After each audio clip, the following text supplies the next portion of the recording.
All right, let's go. We are recording. Thank you so much. Good morning. The February 9th, 2021 meeting of the Public Safety and Human Services Committee will come to order. It is 9:31 a.m. I'm Lisa Herbal, chair of the committee. Will the clerk please call the roll? Council President Gonzalez. Here. Councilmember Morales. Here. Councilmember Sawant. Here. Councilmember Lewis. Present. Councilmember Herbold. Here. Great. All council members present. Thank you. So first, just want to real quickly go over today's agenda. On today's agenda, we will hear first a presentation from the Seattle Fire Department, the Mayor's Office, and Public Health on our plan to vaccinate residents and workers. We'll then hear a presentation from the Seattle Fire Department on the adoption of the 2018 fire codes. We'll then move into a continuation of our discussion and deliberations regarding potential recommendations on the less lethal weapons draft bill developed based on recommendations of our police accountability partners.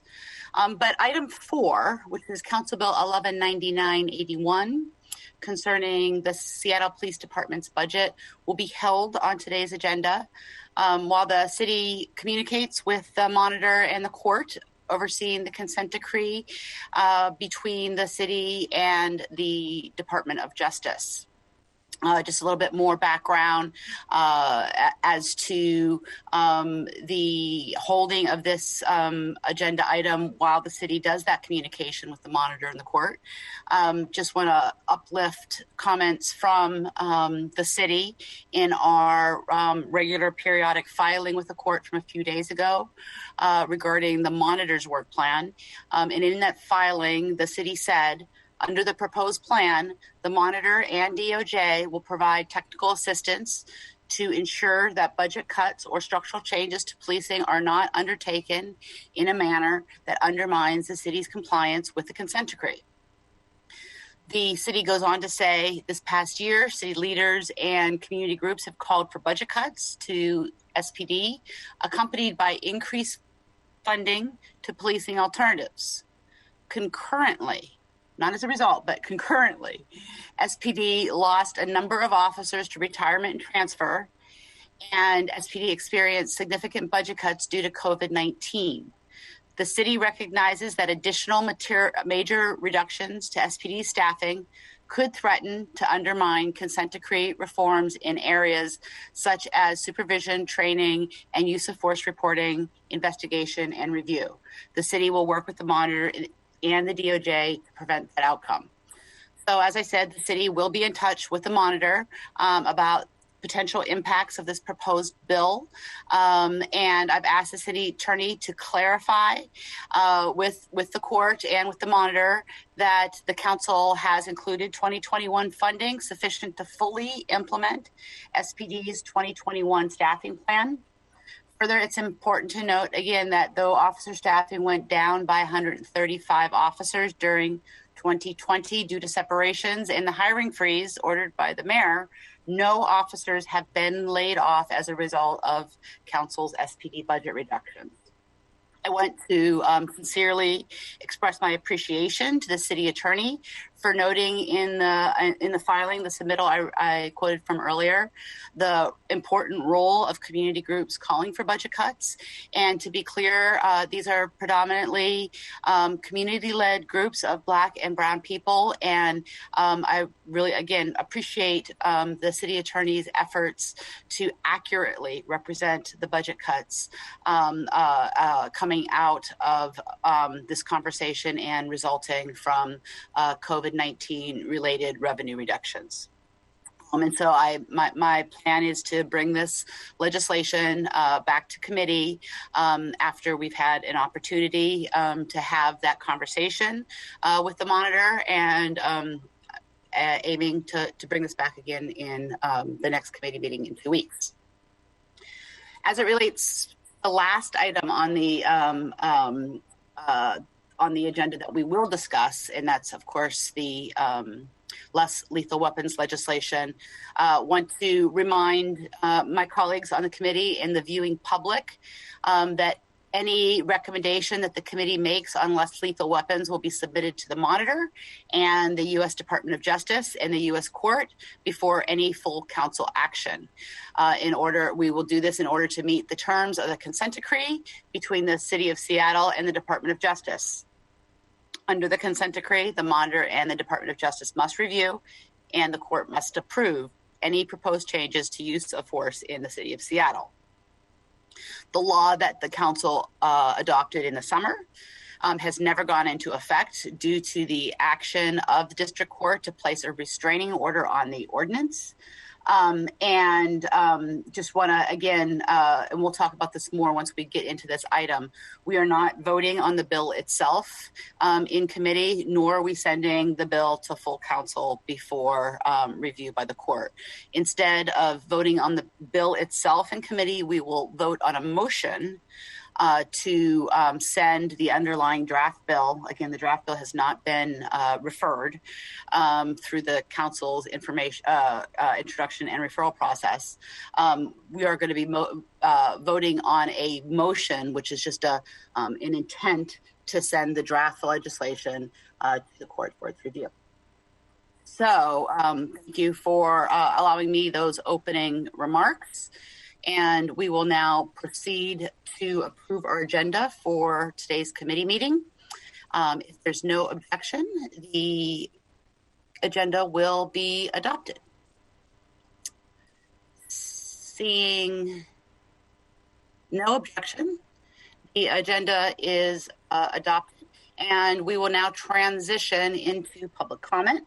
I'll moderate the public comment period. Each speaker will start off by giving folks 2 minutes to speak. I will call on each speaker by name and in the order which they've registered on the website. If you've not yet registered to speak but would like to do so, you can sign up before the end of the public hearing by going on the council's website. This link is also listed on today's agenda. Once I call a speaker's name, you will hear a prompt, and once you've heard that prompt, you will need to press *6 to unmute yourself. I request that you begin by stating your name in the item which you are addressing. Speakers will hear a chime when 10 seconds are left of your allotted time. And once the speaker hears the chime, we ask that you begin to wrap up your comments. If speakers do not end their comments at the end of the allotted time provided, the speaker's mic will be muted after 10 seconds to allow us to hear from the next speaker. And once you've completed your public comment, please disconnect from the line. And if you plan to continue following the meeting, you can do so via the Seattle channel or the listening options that are listed on the agenda. Right now, we've got about 34 people listed here to give public comment today. As always, we start off with 20 minutes. On the agenda for public comment.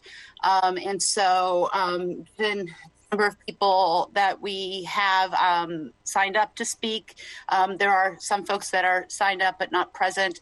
What I'm going to do is I will monitor public comment, monitor the time, and after 20 minutes of public comment, we'll look at extending the public comment and potentially limiting the amount of time that people have to speak from 2 minutes to 1 minute to potentially, depending on how many are left, to potentially allow for more public comment. And so with that, let's start public comment. And I will start with Howard Gale, followed by Daniel Kavanaugh.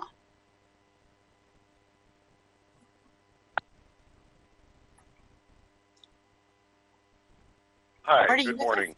Howard Gale speaking on the... Hello? Yep, we Can you got hear you. Yes, we can. Thank you, Howard. Hi, Howard Gale speaking on lack of police accountability. These past months, the intentional infliction of lasting harm and trauma by Seattle police was described in federal court last week by our city attorney as, quote, something happened last summer. This from City Attorney Pete Holmes, the man who chooses to sometimes charge the abused and always let the abusers go free. It is difficult to imagine words more cold, callous, sterile, and heartless.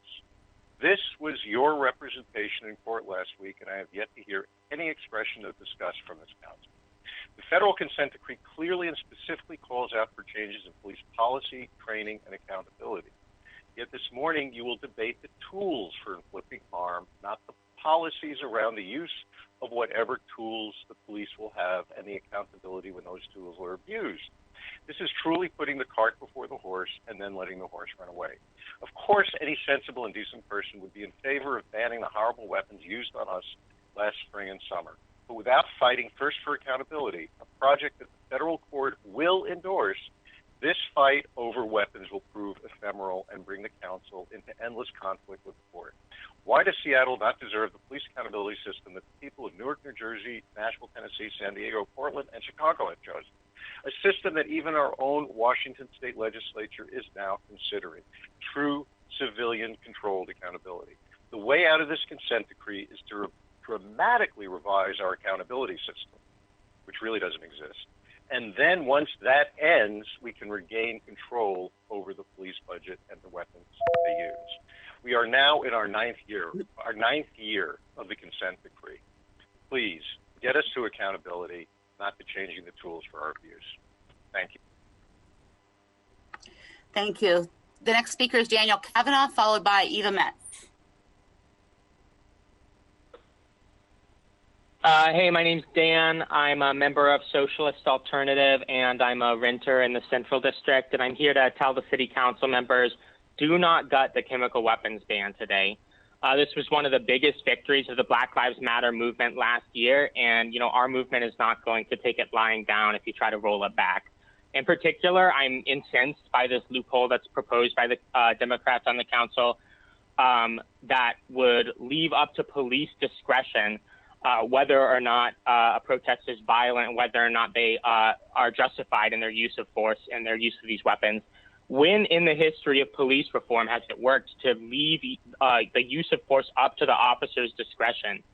The officer last year who pepper sprayed a child in the face used his discretion on what was necessary. The SPD used their discretion when they kept him on the force after just giving him a slap on the wrist. The SPD had the largest contingent of officers to the far-right Capitol riots on January 6th, and we're supposed to trust their discretion? These loopholes would write a blank check to the Seattle Police Department to just declare a protest violent and then use these weapons. And this is what police departments did all over the country last summer. So, our movement is not going away, and the chemical weapons ban is not even enough, right? We're fighting for more. We're fighting for community control of the police. And if you vote to gut this chemical weapons ban, there will be a reckoning.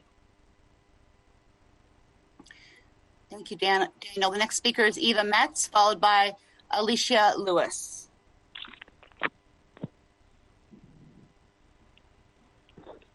Hi, my name is Eva, and I'm calling to speak against any gutting of the ban on so-called crowd control weapons. I was one of the 26 million people who came out last summer to protest for justice for George Floyd and for real accountability of the police, for defunding by 50% to invest in Black and Brown community needs. And I was also one of the many tens of thousands of people here in Seattle who witnessed and experienced the brutal response of the police force using weapons like tear gas, pepper spray, blast balls, flashbang grenades, other militarized so-called crowd control weapons against so many peaceful protesters, including children. And, this was the same as what happened across the country. That's why so many people fought last summer alongside Councilmember Sawant's office to win this legislation, which was a huge victory for the Black Lives Matter movement, both here in Seattle and also an important example across the country. And I also remember speaking in City Council with hundreds of other people representing the tens of thousands of protesters who were speaking in favor of this legislation and against any loopholes. So that's why this push to gut this victory is such a slap in the face to all these people, to all these protesters. As Dan just said, it's even more outrageous that it's coming on the heels of 6 police officers participating in these right-wing riots, and also at a time when Democratic Party politicians have full control of the city and the state government, not to mention both houses of National Congress and the presidency. Elected representatives should do what the community and working people and what communities of color need, not what you believe the courts of capitalism demand. This is not completely shocking, though. It's the same city council, with the exception of Councilmember Sawant, which quickly backtracked on and betrayed pledges made at the height of the movement last summer to defund by 50% and invest in community. All our victories, the $15 minimum wage, the tax stamps on legislation. Thank you, Eva. The next speaker is Alicia Lewis, followed by Jordan Quinn. Hi, my name is Alicia Lewis. I'm a member of Socialist Alternative. I'm also speaking in opposition to any attempts to water down the ban on police use of so-called crowd control weapons that was introduced by Council Member Sawant and won by the rank and file of the Black Lives Matter movement last summer. The right for working people and oppressed communities to peacefully protest injustice without fear of retaliation is a hard-fought democratic right that must be protected. And it's truly a shame that so-called progressive Democrats on the city council, at the same time that they give lip service to the Black Lives Matter movement, are now attempting to add major loopholes which would remove this crucial legislation of all of its teeth. And as others have pointed to, this is especially outrageous in light of the revelation that as many as 6 Seattle police officers, possibly the most in the nation, participated in the violent right-wing riots in DC. Clearly, we can't afford to roll back accountability on the SPD. We need to preserve the ban on so-called crowd control weapons, and we need to extend that victory our movement won with genuine community control of the police, including an elected community oversight board that has full powers to hire, fire, and subpoena police officers. And I want to thank Councilmember Sawant, who's using her office to defend this victory. I don't think it's any accident at all that the one council member who has never walked back on her commitment to fight alongside the Black Lives Matter movement is now the council member who's facing a recall attack spearheaded by the right wing. To defend against further attacks on our movement, it's crucial that we stand in solidarity with Shama against this undemocratic recall, and that we organize independently of the Democratic establishment, which attempts to undermine our victories time and time again, as they're doing right now. To the other council members, it's clear that our movement is going to continue fighting for police accountability and racial justice. We need you to.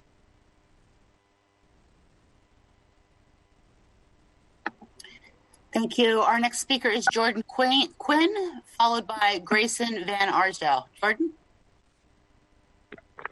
Hi, can you hear me? Yes, we can. Great.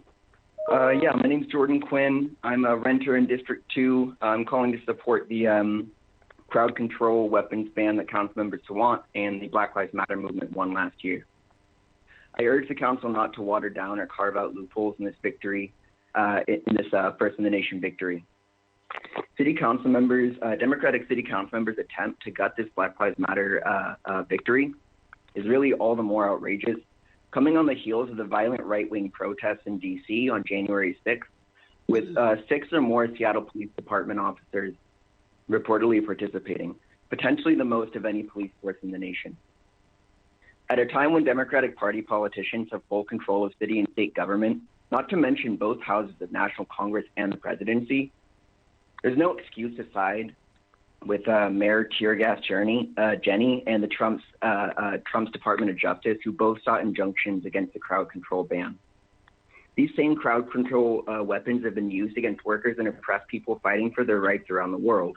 Recently, Modi's right-wing Hindu nationalist regime in India has used weapons on the mass farmers movement, organizing against pro-corporate agriculture laws. Elected representatives really need to fight for what workers and communities of color need, not what the racist capitalist courts demand. And along with Council Members Sawant and Social Alternative members today, and the Community Police Commission, there are many who are recommending that maintaining the crowd control weapons ban as it is does more to help improve community trust in the police, not less.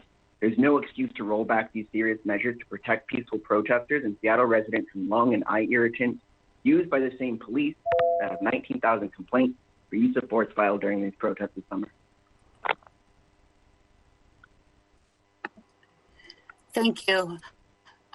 Next, we have Grayson Van Arsdale, followed by Karen Guylan. Grayson? Hi, my name is Grayson Van Arsdale. I live in the Central District, and I think after witnessing the despicable police violence last summer, to drive such massive loopholes into the chemical weapons ban is really nothing short of a complete betrayal. BLM protesters in Seattle, after being subjected to so-called crowd control weapons for weeks after watching it be deployed on children, won this ban alongside Councilmember Sawant's office, and I think any council member who is against police violence should vote no on these loopholes. The chemical weapons ban is fully enforceable as is, and council members shouldn't dishonestly pretend otherwise. The proposal to water down the chemical weapons ban is bad wholesale, but I think especially egregious is the part that only bans pepper spray in the non-violent demonstration, when so often we've seen police classify a person or situation as violent when reality has been entirely different, and this proposal has no recourse for that. Pepper spray and other chemical irritants can cause serious and lasting medical damage. They're weapons of war. This bill gives police a total get-out-of-jail-free card as if they need any more of those. Lastly, I want to address the false argument that if non-lethal crowd control weapons are not permissible against certain situations, it will lead to lethal force being used unnecessarily, which is essentially saying that if police cannot maim protesters, they will kill them, which is, if this is a serious argument that is being brought forward, it's a stunning indictment of the Seattle Police Department, which warrants more action, not a weakening of restrictions, and points to a need for true community control of police. It's really clear that this proposal and these loopholes are a concession to the court system that has consistently let cops off scot-free for their abuse, rather than standing with the movement that has endured these chemical weapons to fight for racial justice. So the Democrats on City Council who profess to support the movement for racial justice and against police brutality now supports these loopholes. I'm not surprised, but I'm disappointed. And thank you, Council Member Sawant, for standing with us. We need more people like you, and we clearly need a new party for racial justice and working people. Thank you, Grayson. The next speaker is Karen Guylan, followed by Matthew Wilder. Karen?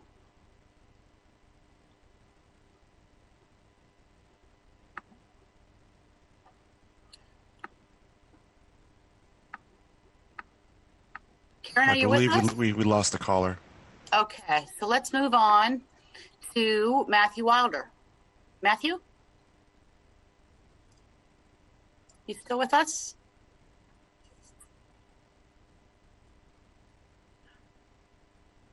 All right, not hearing Matthew. We're going to move on to the next. Sorry. Oh, thank you, Matthew. Can you hear me now? Yes, we can. Thank you. Okay. The robot was being kind of weird.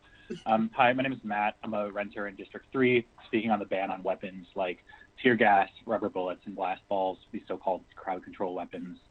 Now that the Black Lives Matter movement is ebbing, so-called progressives are trying to undo a major victory that was won by our movement over the summer. So long as police are allowed to act under their own discretion, determining whether or not protest is nonviolent, it's inevitable that the movement will reach high tide again, and the movement will remember where council members stood today on this vote. The chemical weapons ban was a landmark victory for the George Floyd and Black Lives Matter movement that spread nationally last year, where the police repeatedly used these weapons against peaceful protesters, most notably in D.C. when Donald Trump tear-gassed Black Lives Matter protesters for a photo op. We should also remember the other photos that defined the movement, young people's eyes who had been shot out by rubber bullets by the police. Winning this ban was the first gain it was an early gain, first gain for community control of the police.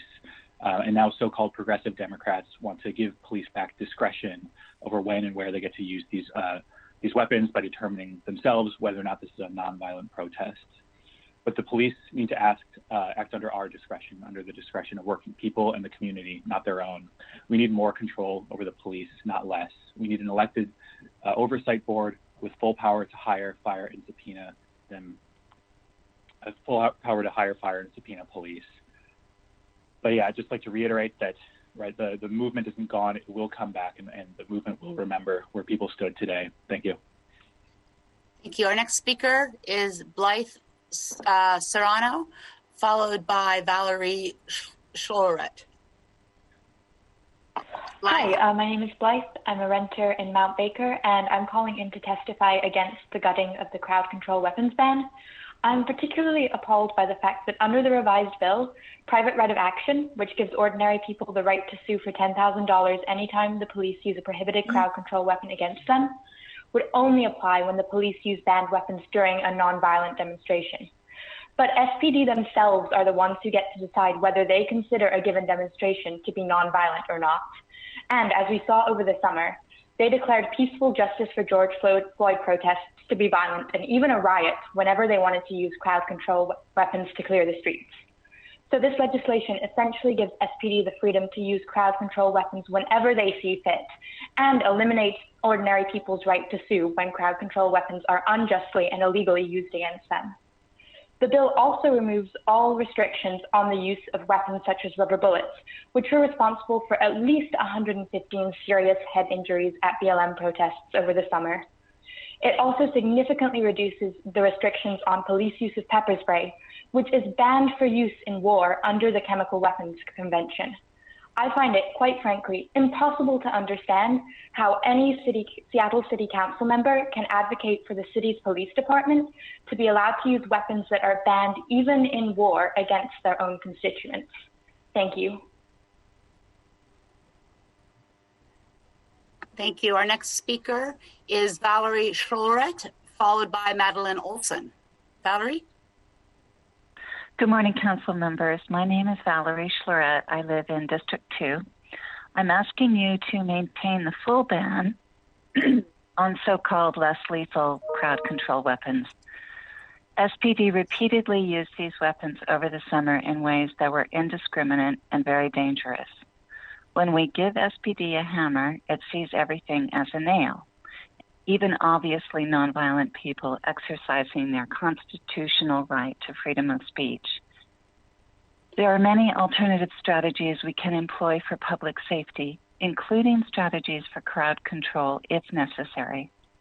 Most urgently for public safety in Seattle, we need a fully civilian elected body for police oversight and accountability. Thank you. Thank you, Valerie. Our next speaker is Madeline Olson, followed by Sarah Gonzer. Hi there, can you hear me?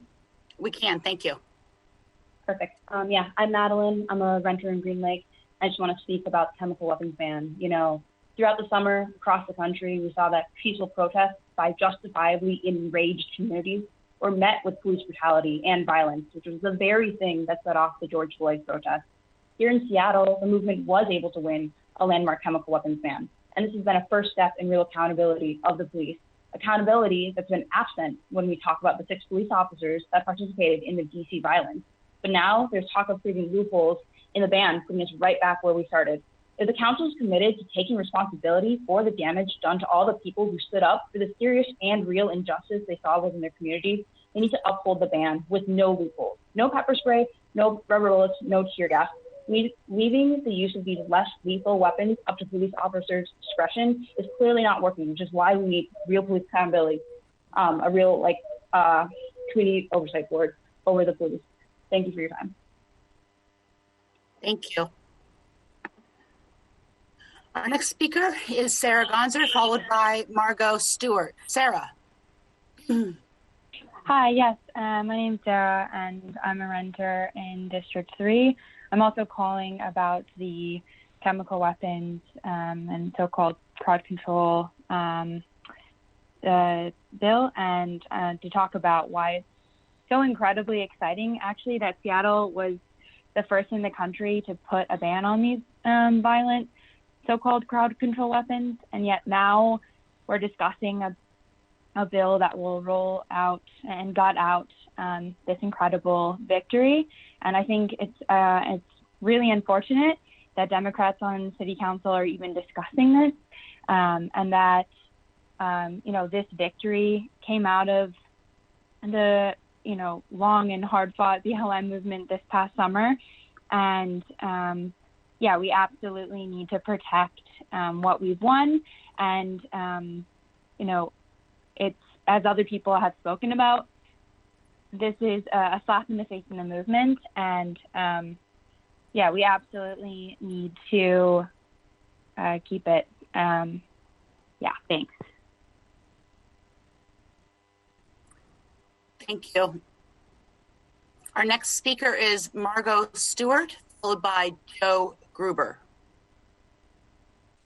Hi, my name is Margot. I'm a renter and software worker in District 2, and I'm here to echo what a lot of other folks have said, speaking out against any watering down of the ban on the use of so-called crowd control weapons by the police, which was won last summer by the grassroots efforts of the BLM movement with the help of Councilmember Sawant. This was a movement for real police accountability, the kind of which we've seen barely any, with next to no disciplinary action in response to 1,900 complaints of misuse of force over that summer. And I think there can be no real accountability if we leave these decisions up to what an individual officer deems as necessary. We've seen countless cases of officers brutalizing unarmed victims under the completely bogus and retroactive defense of fearing for their lives. If we insert such loopholes, we would essentially have no ban at all. And it's not surprising to me, but it's deeply disappointing that Democratic council members who have claimed to support Black Lives Matter would push such loopholes after what we saw last summer with weapons that are deemed unfit for even open warfare. If we're going to have police in our communities, then we need them to be democratically accountable to us, the ordinary working people who live there. And I think this is crucial to build trust, especially knowing that at least 6 officers were involved in the far-right violence at the Capitol on January 6th. More broadly, though, ordinary people need a real recourse against any sort of police misconduct, as well as the democratic power to hire, fire, subpoena, and oversee budget decisions. Thank you. Thank you. Next, we have Joe Gruber, followed by Barbara Finney. Good morning, council members. My name is Joe Gruber, and I'm Executive Director of the University District Food Bank and a resident of Wallingford. My comments this morning are related to your discussion about the plan to vaccinate our residents and workers. First, I urge you to ensure that mass vaccination sites are accessible. At least 3/4 of our food bank customers arrive by walk, bike, or bus, so considering transit accessibility when citing these locations is critical. Also, consider how you leverage nonprofit partners to improve your distribution effectiveness. Like many of my food bank peers, we have hosted flu vaccine clinics and public health nurses. And for the food bank participants of these clinics, if we didn't host the clinic or the nurse, our customers wouldn't seek that help.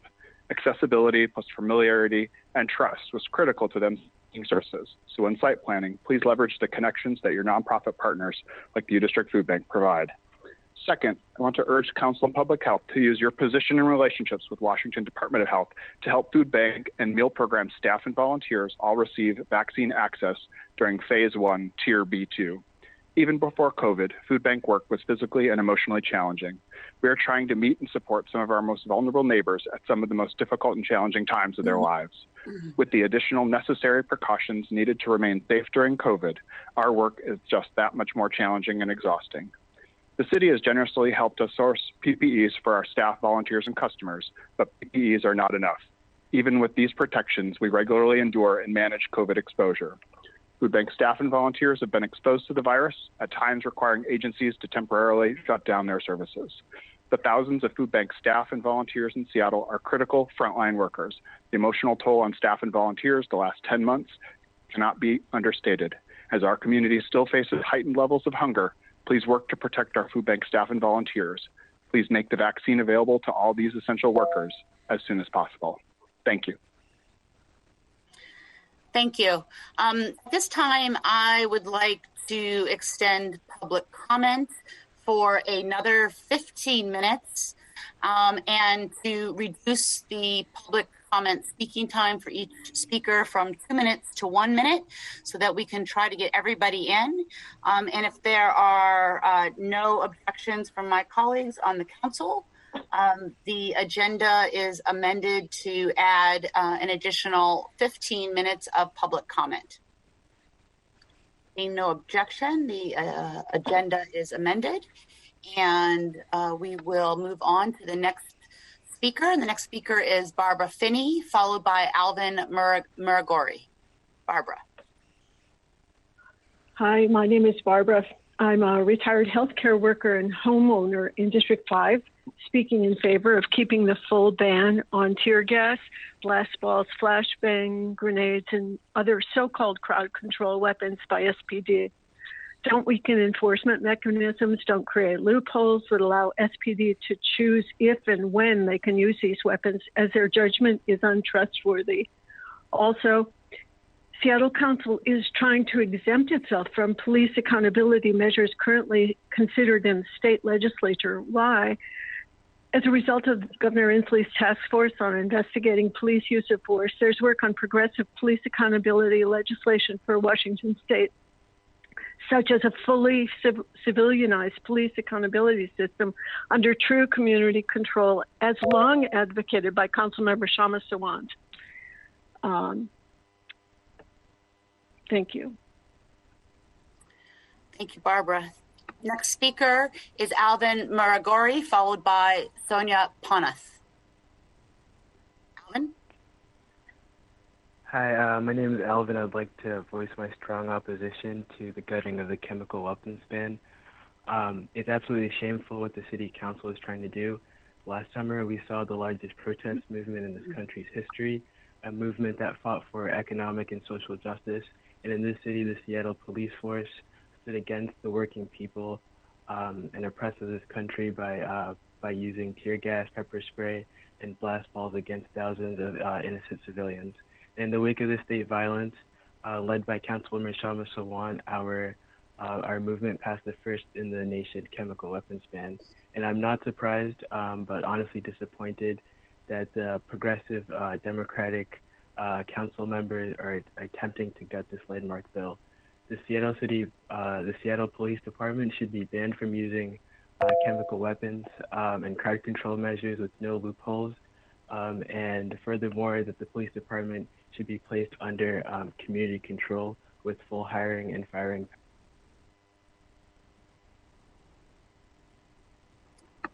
Thank you. The next speaker is Sonia Panath, followed by Megan Murphy. Sonia? Good morning. I'm just calling. I'm a working mom of 2 teenagers, and right now I'm just completely shocked and disappointed that you're trying to gut this ban on weapons that are too dangerous, even in war.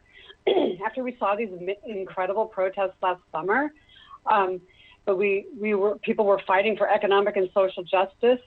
But here in Seattle, like in major cities throughout the country, we saw a police force led entirely by Democratic Party politicians brutally attacking this peaceful, multiracial Black Lives Matter protest night after night.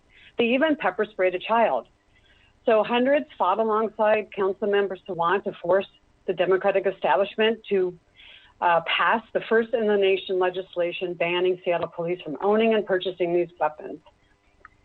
Elected representatives need to do what's right for the community, working people, and communities of color, not what you believe the courts of capitalism demand. You must preserve this full ban on crowd control weapons. Thank you. Thank you. The next speaker is Megan Murphy, followed by Mindy Lee. Megan. Hi, thanks for letting me talk. I think the Democrat and the Republican are 2 sides of the capitalist system. So the Democrats make us feel like we're appeased, while the Republicans totally enforce capitalism. The Democrats get pieces of capital for, making a tiny reform. So as a socialist, I'm asking for a complete revolution of this economic system, which trains its police officers to use a racial eye to enforce prison sentences and fines. And if you see a police officer and if your skin is a certain color, to feel a certain anxiety because it does a lot more capital. It's a racist, sexist system. And so I think what Black Lives Matter was about, more socialist type thinking. And that's why the ban on chemical weapons needs to be enforced. If you look at other countries like Egypt, where Egyptian comic Ashraf Hamdi was arrested just for his card.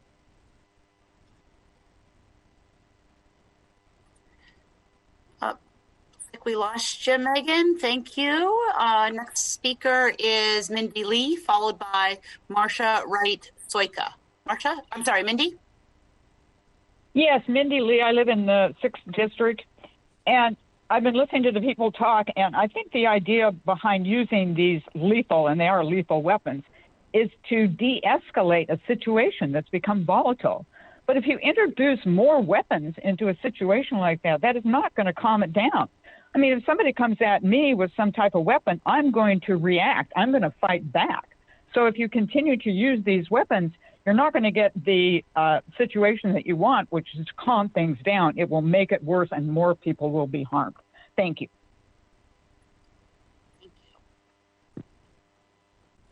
Next speaker we have here is Marcia Wright-Soika. Will be followed by Joanna Bitten. Marcia? Yes, hi. My name is Marcia Wright-Soika. I live in District 7, and I'm the Executive Director of Family Works Food Banks in Wallingford and Greenwood. I'm here to speak on the plan to vaccinate. We did write a letter on behalf of the Seattle Food Committee, which represents 27 food banks throughout the city, to Director Hayes on January 15th. We have not yet received a response, but we're really asking for your advocacy with the State Department of Health for vaccine prioritization for frontline food bank workers, and that includes volunteers. Family Works alone had over 6,000 hours of volunteerism in the last year during the pandemic, and it is crucial that we prioritize the frontline workers and volunteers who keep food banks open and serve the most marginalized in our community. Thank you. Thank you. Next speaker is Joanna Bitten, followed by Emily MacArthur. Joanna? Hi, I'm Joanna. I'm a constituent of District 7, and I'm calling today to express my support for further defunding the police by an additional $5.4 million and maintaining the ban on less lethal munitions. For the past almost 8 months, SPD has been focused on terrorizing protesters, including hospitalization for some, exercising their First Amendment rights as opposed to doing whatever their job description supposedly says. They have violently evicted houseless individuals in the winter during a pandemic that has ravaged this country. Additionally, SPD has had a significant participant rate in the horrible Capitol Hill insurrection. This is not a police department that keeps our city safe. This is not a police department that is held accountable. Choose the right side of history. I yield my time. Thank you. Next speaker is Emily MacArthur, followed by Matthew Smith. Emily? Hi, I'm a renter in District 2, and I'm speaking today to demand no loopholes be added to the chemical weapons ban the Black Lives Matter movement won this summer after the violent occupation of Capitol Hill by Seattle Police Department that resulted in children being tear gassed in their beds. Yesterday, the South Seattle Emerald published an article showing SPD violated their own protocols arresting protesters over the last 6 months. Just like we saw that water bottles and candles were used over the summer to deem a peaceful protest a riot, in November and December, when the COVID spike here and internationally was at its highest, SPD put peaceful protesters in jails. How did they justify this? Under the banner of destruction of property. What were the protesters actually doing? Writing on the sidewalk with chalk. With this well-documented and publicly discussed abuse of power by SPD, with the story still unfolding of at least 6, we don't actually know how many, officers who went to Washington, D.C. to participate in the racist, anti-democratic, right-wing coup attempt, how can you, in any good faith, ask the public to trust the SPD will use?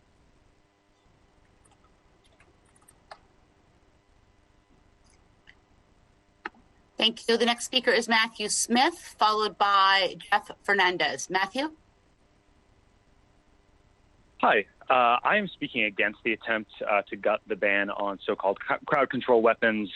One of the loopholes that the Council Democrats are proposing would only ban police use of chemical weapons against protests that they deem nonviolent. How many peaceful protests have we seen that have been deemed violent riots by the police and the right-wing media? How many unarmed black men have we seen killed by police who then cover up their crime by saying that they were acting in self-defense? It's ridiculous that this is being proposed, and these loopholes will make the law completely inoperable.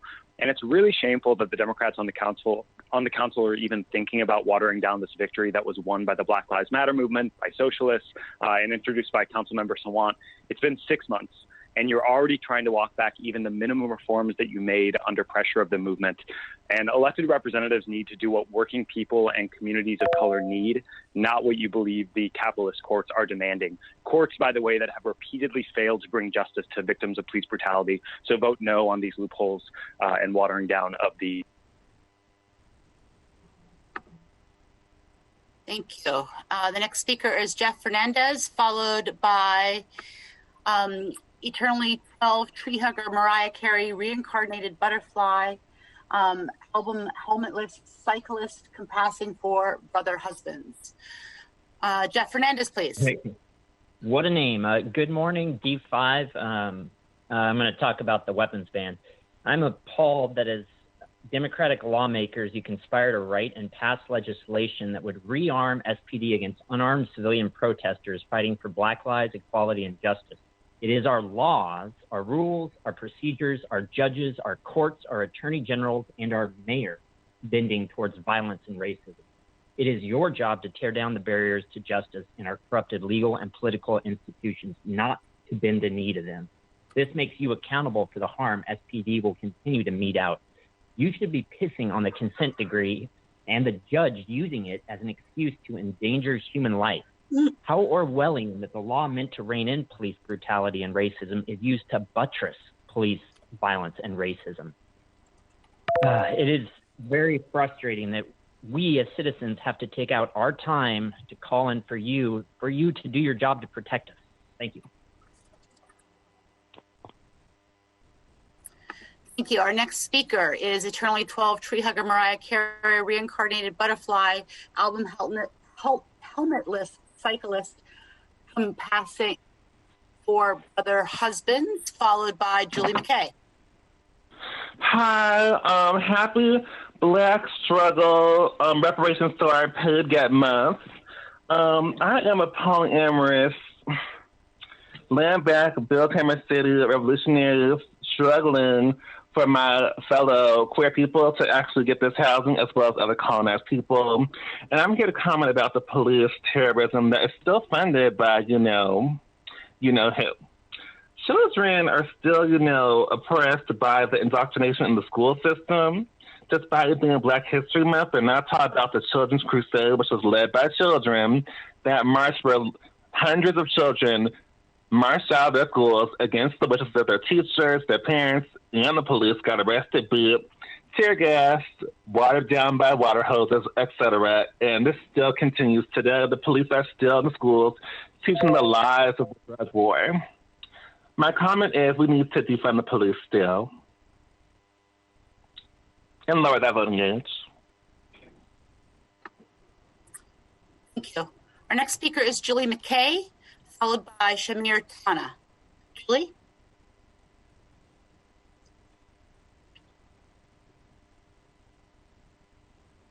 Julie, are you there?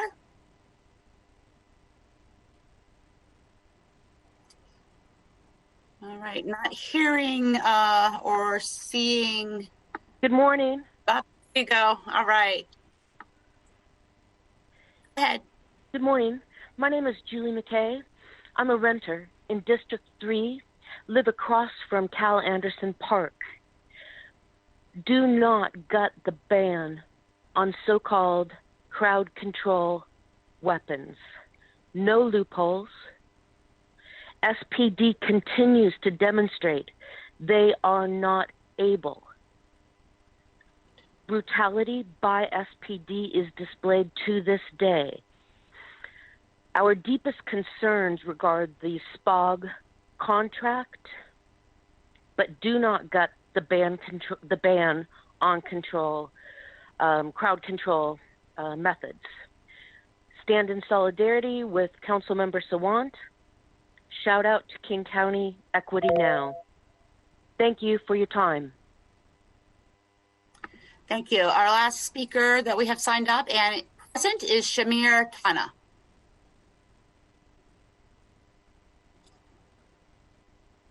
Shamir, are you with us?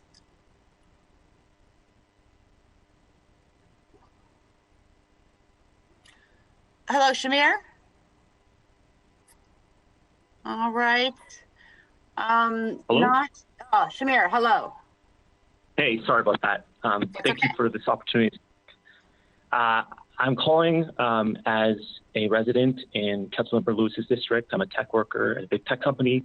I'm calling to strongly defend and ask to defend and enforce a ban on police use of crowd control weapons and introduce absolutely no loopholes. I've been to multiple and continue to go to multiple peaceful rallies led by BIPOC organizers and organizations. I've been to multiple rallies, peaceful rallies, where the SPD has employed many of these crowd control weapons, including on myself, where I couldn't even breathe, and I fell down and twisted my ankle, putting me out of work for a couple of days. But this is nothing, not even light years compared to what BIPOC individuals, leaders, and organizers are facing and have faced. I just went to a rally a couple of weeks ago where there was 30 to 40 of us fighting for Indigenous rights, and there was over 100 police officers tracking us, trying to intimidate us.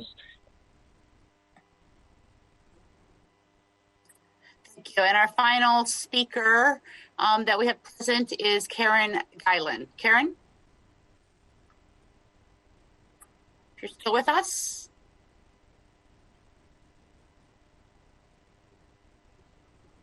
Hello? Hi, Karen. Can you hear me? Yes, I'm sorry I got cut off before. Okay. My name is Karen Gillen, and I'm addressing Council Bill 119981, looking to cut police budget. I'm a senior who lives downtown and gardens at the Inner Bay Pea Patch. One of our gardeners, Tracy Roberts, was trying to beautify our city by planting flowers in the street in Belltown in mid-January. She was randomly kicked in the face by one of the many violent individuals who roam our parks in the downtown area, suffering 10 fractures in her face, including her cheekbone, nose, sinus, and eye socket. Seattle City government's paramount duty is to ensure public health and safety. I appeal to you as the Public Safety and Human Resources Committee to only take actions which enhance the public safety. It is unclear how putting lives such as Tracy's at risk will improve the lives of people of color or curtail racist behavior in the police department. In 2020, 911 call responses had to be restricted to only the highest priority calls on 266 days of the year. Chief Diaz has pulled officers from crime prevention and investigation units to help mitigate the problem, but budget cuts made late last year will. Thank you, Karen. And that concludes public comment. Thank you, everybody, for joining us today. And thank you, council members, for allowing me to extend the public comment period so we could get everybody in to speak. So with that, we'll move on to the items on the agenda. Will the clerk please read the first agenda item? Agenda item number 1, Seattle's plan to vaccinate our residents and workers. Great. Thank you so much. Really appreciate it. Just want to first start off with a quick round of introductions, and if it's okay, after a quick round of introductions, your name, your affiliation, I'm going to open it up with some brief points, and I'll hand it over to our presenters. That's the word. Thank you. Let's do introductions. All right, I'll start. This is Patty Hayes with Public Health Seattle in King County. I'm the director. Thank you, Director Hayes. Good to be with you. Hi, good morning. Sorry, Stephanie. Harold Scoggin, Seattle Fire. I'll pass it to Stephanie. How about that? Great. Thanks, Chief. Stephanie Formas with the Mayor's Office, and I'll pass it to Leah Tivoli. Hi, Leah Tivoli. I'm project managing the vaccine distribution. I'll pass it to Julie. Hello, Julie Klein, Mayor's Office, Public Safety Advisor. Great. Thank you all for being with us this morning. Really appreciate you taking some time out today, and I know you'll be joining, some of you will be joining Council President Gonzalez's committee meeting in the afternoon, and I think you're spending some time with us while we share this information with the public underscores the shared appreciation for the importance of making sure that the general public is receiving clear and accurate information, not just about what we're able to do, but about what the barriers are that we need to work together to solve. Again, some opening background comments before I hand it over to you. This item is a presentation on Seattle's plan to vaccinate residents and workers against COVID-19. So many of us have experienced frustration and confusion of trying to secure an appointment for a vaccination right now. And even if people are eligible, it's extremely difficult for many to secure appointments. There's a structural problem here. Our federal government has been unable to secure enough vaccine for everyone who is now eligible. And just a way to sort of scale what the size of the problem is, and an estimated 470,000 residents of King County are now eligible to be vaccinated, but King County providers have received fewer than 200,000 first doses for that 470,000 eligible residents. On top of the scarcity, we're hearing widespread reports of inequities in the vaccine distribution system and significant barriers baked into the process of making an appointment. Here are just a few examples of what we've heard. The state's tool for determining eligibility is only available online, and it's only available in English and Spanish. An alternative phone line is so overwhelmed with calls, it is often unavailable entirely. The State Department of Health's website on vaccine is only provided in English and Spanish. Early distribution of the state's vaccine went to large healthcare providers, systemically leaving out people who receive healthcare at small community health clinics or those who don't have healthcare providers at all. And I'm sure most of you know that several of those healthcare providers in the Seattle metro area used that previous vaccine to offer perks to their wealthy donors and board members. The outcome of this has been predictable, and it's been disheartening. Significant inequities in who is receiving vaccines compared to who is most impacted by COVID. The King County public health data shows that Native Hawaiian and Pacific Islanders represent 2.7% of COVID-19 cases, but only 0.5% of vaccinations. Black and African Americans make up 12% of the COVID-19 cases in King County, but have received only 3.5% of vaccinations. In this context, it's important to understand that the city of Seattle receives a separate weekly allocation of doses. It's only 1,000 doses a week that we're receiving right now. And we're going to hear representatives from the mayor's office to discuss their plans for those vaccine doses moving forward.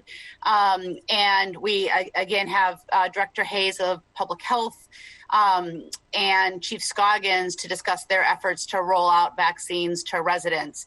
The methods that we have been using for the dispersal of our own 1,000 doses a week have been efforts that have been led by the Seattle Fire Department, and they have been primarily home visits to adult family homes, home visits to permanent supportive housing locations.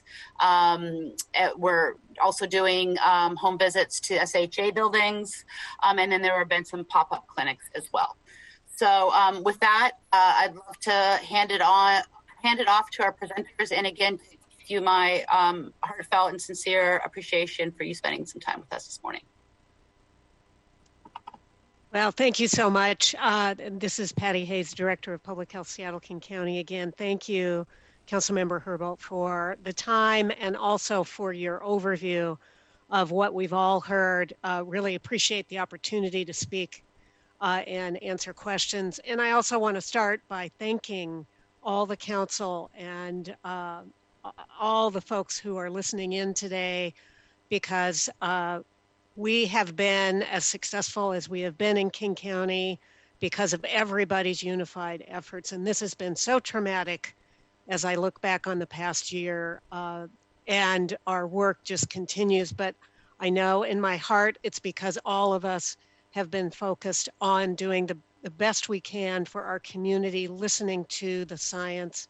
I am grateful to live in Seattle and here in King County when I look at my colleagues and what they're facing in other areas of the country. So I just wanted to start with that appreciation to everyone as we continue down this hard road. I also want to thank the city for their great partnership here. You're going to hear about that. I'm going to start, and if we go to slide 2, please. I'm going to start with a broad overview of our focus and our multimodal strategies. So our goal right now is obviously to suppress the spread of COVID-19 and get this pandemic under control.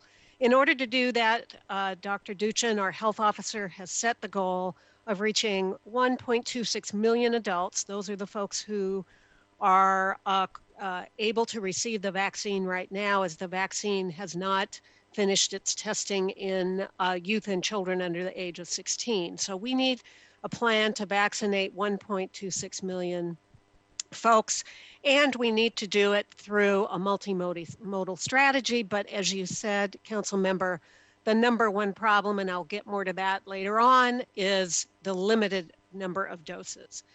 But I do want to show this, particularly with a couple of the folks who testified during your public hearing time.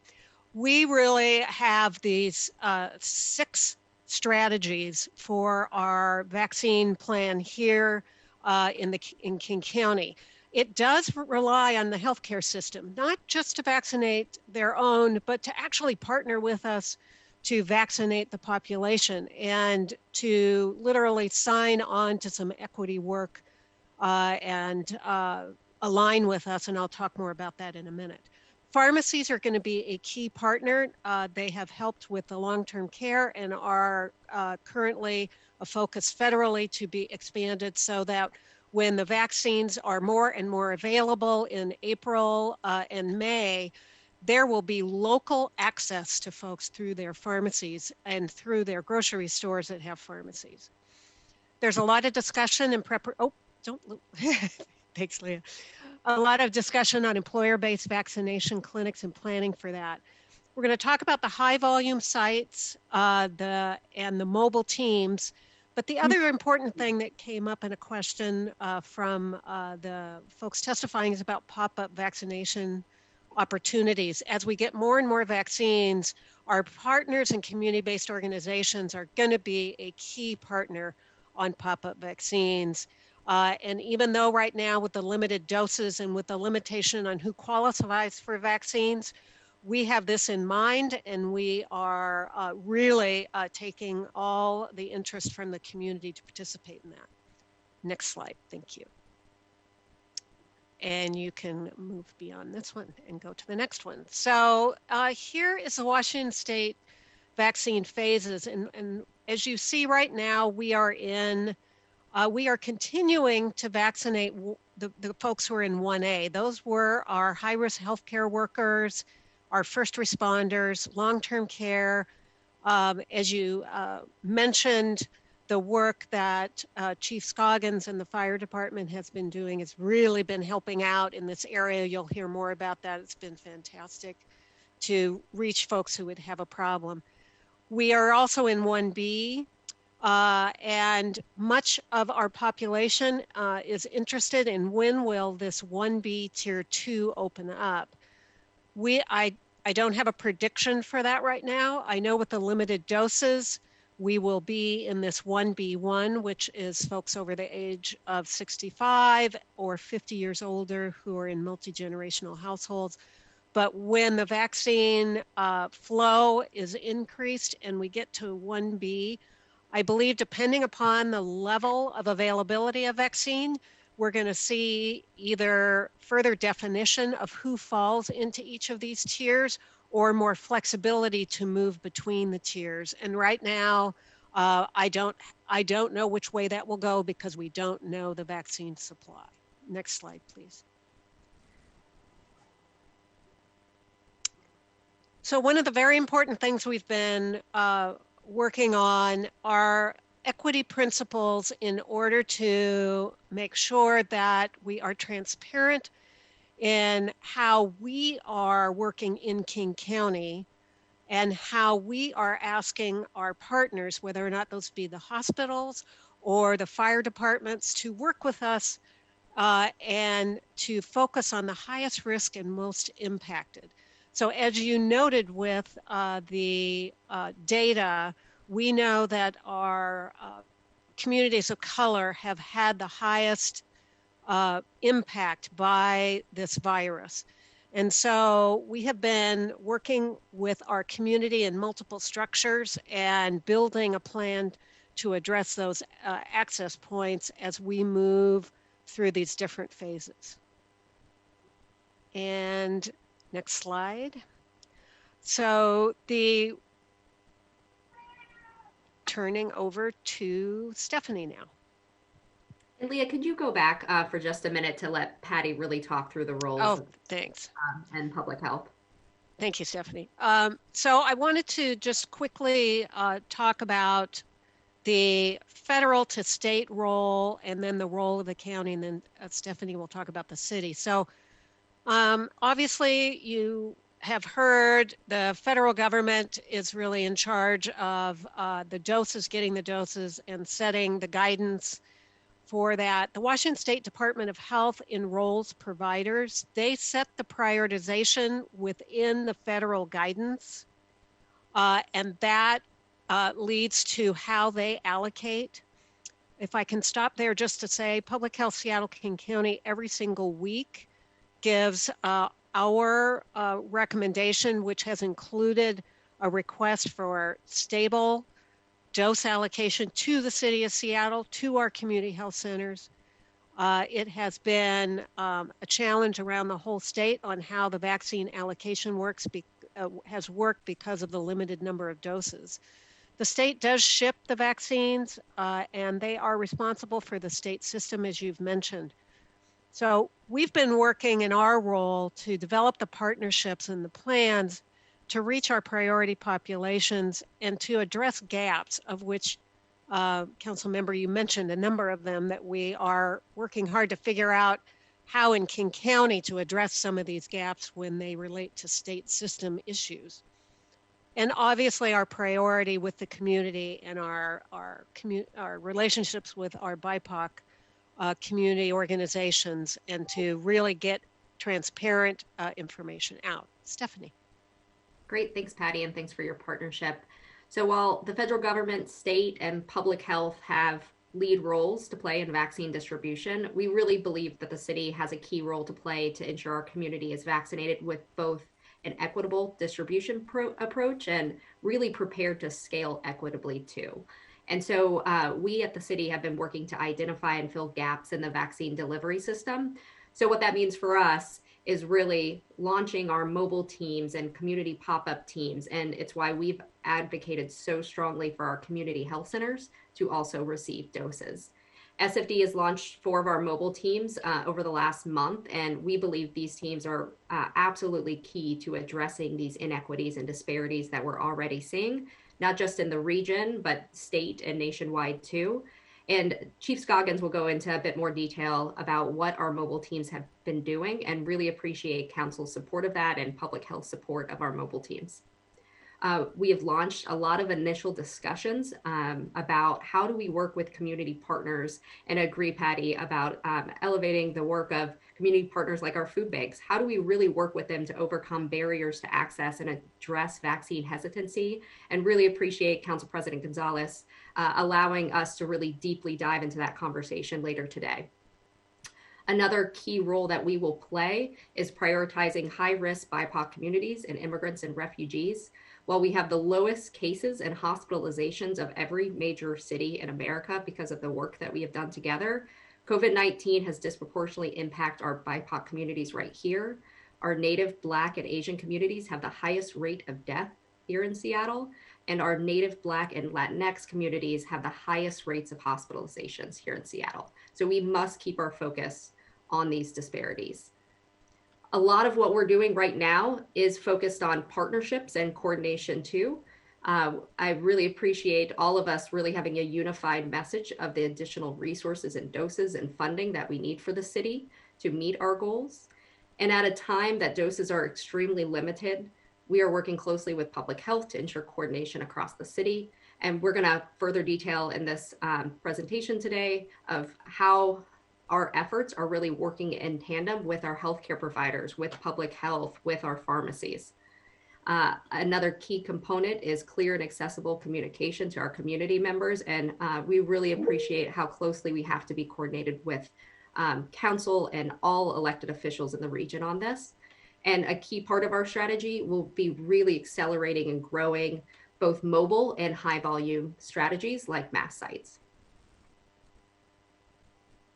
And the city goals, just to really put a finer point of, we have a huge effort to embark upon together. We're going to be vaccinated 500,000 residents with 2 doses.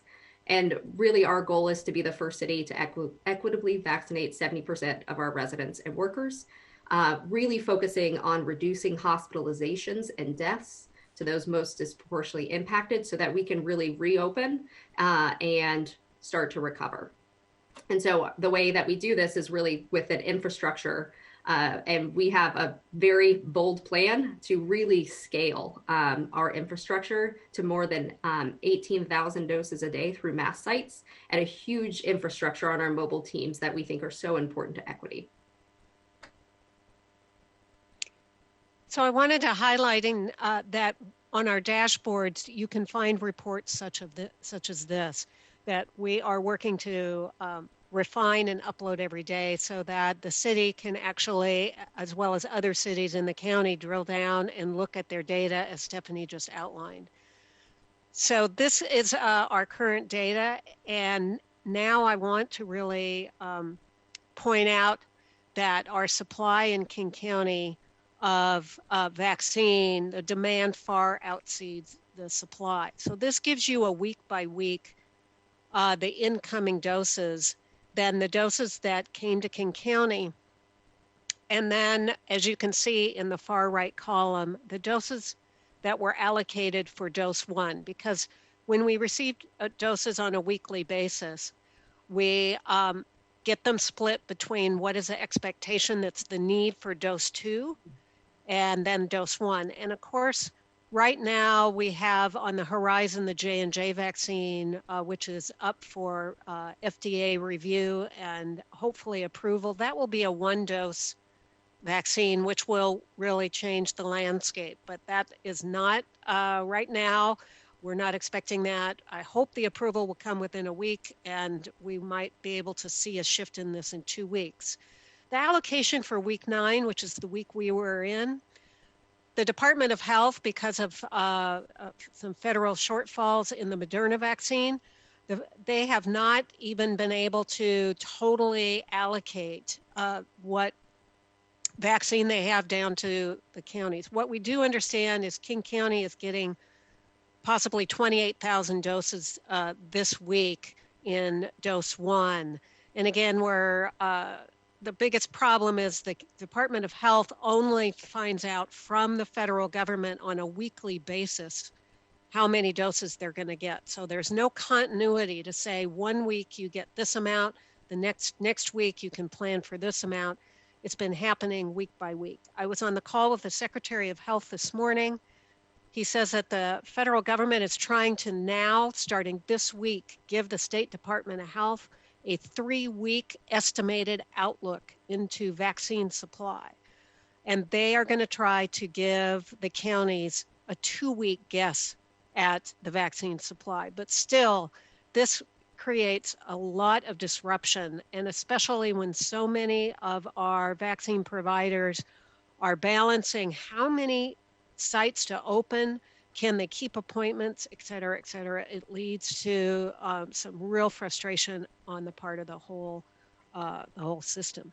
Next slide, please. And as Patty mentioned, and as Council Member Herbal, you mentioned, we're all feeling how limited and constrained the doses are. And if you really model this out of the county receiving 160K doses a month, it means that we won't have the vaccinations we need in the supply chain until early next year. And so while that's not what the federal government is predicting, that's the reality of the situation of where we're at right now. However, we are planning for many different scenarios with the currently available vaccines and also tracking the Johnson & Johnson vaccine as well, because we need to prepare for all of these different scenarios. And I do believe that we are prepared to quickly ramp up with significant expansion this spring and summer, assuming that the supply will be really increasing in March, April, and May. So good morning, Councilmember Herbold and members of the council. So I want to talk to you a little bit about how we got here today with our mobile teams. And, you know, they're titled SFD mobile teams, but they're really City of Seattle mobile teams doing the work for the community. You know, it was the weekend after Thanksgiving when the people you see on that picture right there with our medical director, Dr. Sayer in the middle, Brian Wallace and Sarah Smith on the far right, we jumped on the call on November 27th and decided to fill out the survey application to actually be able to receive the vaccines. It took a while. On January 9th, we actually got the approval. On January 13th, Seattle King County Public Health gave our firefighter EMTs and paramedics the authority to go out in community and start doing vaccines. And one day later, we actually started down that road. And since that point in time, our team has done over 3,200 vaccinations in the community at over 115 different locations. That's the flexibility and the ability to be mobile. So, you know, we can be flexible in where we're going. We can try to meet the people that actually need the vaccines the most. You see that map on the right there. If you overlaid that map on the maps that Dr. Sayer produces each day, you would actually see those are the areas on the map with the highest positivity rates. So our team is very surgical in our approach, and we've really been working hard. Over just the last 3 weeks, we have about 36 Seattle firefighters trained right now to deliver the vaccine, working on a number of different teams. We're working on a 2-to-1 ratio, two registration techs to one firefighter, EMT, or paramedic delivering the vaccines. And that's working very well for us. These are a number of the different locations that we've already been to, and we're working hard to actually do more. And, you know, we're limited by the number of vaccines that we get each week. This week, we actually started delivering the second dose to the places we visited during the first week of the distribution.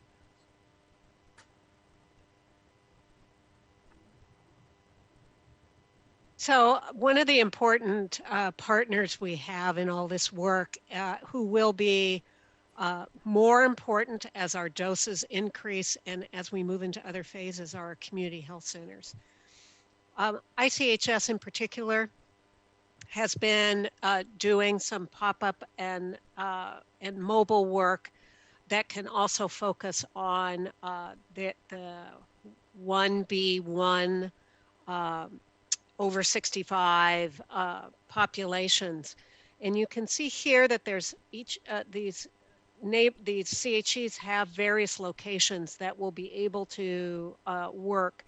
Seattle Indian Health Board, of course, is part of the tribal allocation, has been getting their own doses as well and been working really hard. So we have opportunity to work with these clinics as we move forward, and have asked on a consistent basis that the Department of Health consistently allocate those that are ready to do the work right now in the phase we're in. I saw that the federal government just announced a focus with community health centers. I'll be getting more information on that soon. I assume it's really a focus to show that the community health centers need to not only serve their own patients, but in this public response that Seattle is putting together as a partner with Seattle or the county, depending upon where these sites are. We're very lucky because our community health centers are already stepping into that space and have already been talking with us. So I look forward to talking with them and moving forward as we get more doses. And I'll jump in on equitable outreach and engagement and distribution. I appreciate the council president creating a really important discussion this afternoon. So I'll quickly move through the next few slides, but I really want to reiterate that we have 3 key goals on engagement that will be discussed later today. Partnership for distribution with community-based organizations, clear communication between the city, public health, the state, and community-based organizations, and language access. And I'll now turn it over to Julie to really walk through a lot of our mass site efforts and strategy.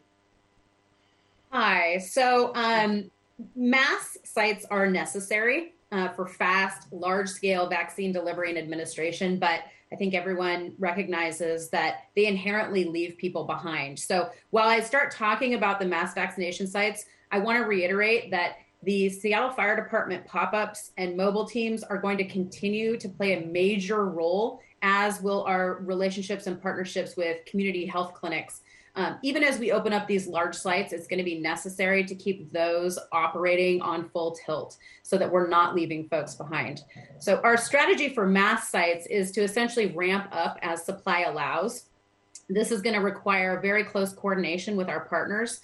That's going to be our key to success, and to continue to try to ensure as much equity as we can, even at these large scale sites. So the Seattle Fire Department will be operating at least 2 smaller sites, more community hub models targeted to reach our most vulnerable residents who may not be connected to healthcare systems or may not have internet access or the ability to sign up or get to one of these larger scale mass sites. We'll be working closely with Public Health Seattle King County and under our shared equity principles to schedule appointments according to those principles, using the data we have on community viral rates and vulnerability indexes, and working closely with community-based organizations to help shunt people towards these smaller, more accessible sites.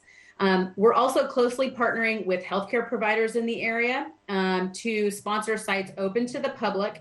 And again, they've agreed to operate under our sort of shared equity principles. These true sort of mass sites or larger scale sites are necessary, as I indicated, to vaccinate the population at large as quickly as supply allows. I just want to remind folks that this is all, again, to supplement the existing healthcare providers' sites at hospitals, clinics, and pharmacies that already exist. Okay, so our current supply, this is kind of where we're at now, what we would consider the initial phase of vaccine distribution. We've got healthcare providers playing a major role in vaccinating their employees. And a lot of them have also set up clinics to begin to serve their patients and also members of the public at large. So we can see the Swedish clinic at Seattle University is represented there in orange. And you can see the size of the circle sort of represents what the approximate throughput is of each of these sites. So we've got that site operating up on First Hill. Virginia Mason is having a biweekly pop-up clinic up in the north end of downtown. Kaiser's operating clinics in Northgate and Capitol Hill. University of Washington Medicine is operating clinics at their Mount Lake location, their Northwest Hospital location, and at Harborview. And then community health clinics around the area are also getting doses right now. That includes ICHS, Seattle Indian Health Board, and CMAR. There are other providers and pharmacies that are also providing limited doses around the city. So we're hoping that we can start moving into this increased supply phase soon. As I indicated, we're partnering with healthcare providers to begin to build capacity. That includes additional doses for community health clinics, first and foremost. I think everyone can agree that we're prioritizing those to help reach their existing clientele base. And that includes also city-operated sites in both West Seattle and South Seattle, and partnership sites in downtown and North Seattle as well. Again, there are ongoing providers and pharmacies that are providing doses in various places around the city as well. Ultimately, our goal is full capacity, and again, as doses allow, we are going to have at least one very large scale site, one that can operate to really have a high throughput, and then scale up a couple of different sites, including one in partnership potentially with the University of Washington, one downtown, and again, this is all supply permitting. And ultimately, go ahead, next slide. Thank you, Leah. Ultimately, that's going to allow us to build a really significant capacity. We're essentially trying to build the infrastructure to be able to vaccinate enough people in the Seattle area to achieve herd immunity in a month's time. So if we had the supply of doses to be able to operate at full capacity, we could reach herd immunity in the city of Seattle within a month. We're obviously, that's not the reality of the situation that we're facing, but we will have the capacity to do it once we get the doses. So you can see here, we're estimating that the mass sites we're working with partners to set up will be able to do 7,000 to 18,000 doses a day. Our Seattle Fire Department mobile teams will be doing between 400 and 2,500 a day. And the existing healthcare systems, including the community health clinics, will be doing from 5,000 to 10,000 a day, or have the capacity to do 5,000 to 10,000 a day. And that gets us to a place where the top end is over 30,000 doses a day, having the capacity to administer over 30,000 doses a day once the supply catches up. Thanks, Julie. And I will conclude with, we have been very thoughtful about budget considerations in this approach too. And beginning back during the transition time with the Biden-Harris transition team and now the current administration, we have been advocating for 100% FEMA reimbursement for many of our vaccine-related activities. And so we'll continue to work with the state and FEMA on these costs. And now I want to turn it back to you, Councilmember Herbold, of how we can best do Q&A, and also happy to have our team here to answer, or also, as you would like, do written follow-up questions or anything that council may need. So much. Really, really appreciate it again. Happy to take some questions from council members. We will have an opportunity, as has been said, to take a deeper dive on specifically focus on the equity issues in Council President Gonzalez's committee later on this afternoon if other council members are attending. I do have a couple of follow-up questions, but I'm going to hold them to just look to see whether or not other council members are in the queue. Councilmember Lewis. Thank you, Madam Chair. I just have a brief comment since Chief Scoggins is here. I just want to thank Chief Scoggins for being very responsive to my office when we reached out with some inquiries about the team doing vaccinations due to some requests from constituents around prioritization for Seattle Housing Authority buildings and particularly subsidized senior living. And the chief was very responsive, reaffirmed that is a goal and of the team, and the constituent was very pleased to learn about the overall strategy. And I know my office is very impressed and very proud of the work the fire department has been doing throughout the pandemic. Not just the current vaccination strategies, but also all of the work on testing and tracing. And I just wanted to take a moment to recognize that, but also to recognize Chief Scoggins' diligence in getting back to our office and getting us a briefing and an update on that. So thank you so much. Good morning, Councilmember Lewis. You're welcome. And I must say, it's not just me. We have a big team working on this. Everyone you see on this call, and so many people behind the scenes that are really working hard to accomplish this, just as we're doing with testing. And just to note, over 617,000 people tested since June 5th at our testing site. So we're still doing a lot of work on that front too. Thank you. Let's see, any other council members Councilmember Morales? Yes. Thank you. I do also want to thank our fire department. First off, we've had a lot of success in the Rainier Beach area with the vaccinations, with the testing over the summer. So I'm really, really pleased that infrastructure is in place. So thank you for that. I wonder if we could go back to the slide that showed the timeline for when we might actually get supply. I'm sorry, I didn't mark down the slide number, but it was indicating that we won't actually get to vaccinating as much as we'd like until early next year, Stephanie said. I'm wondering if you could just walk us through that a little bit more, please. Thanks. And Leah, can you bring that up, that slide again?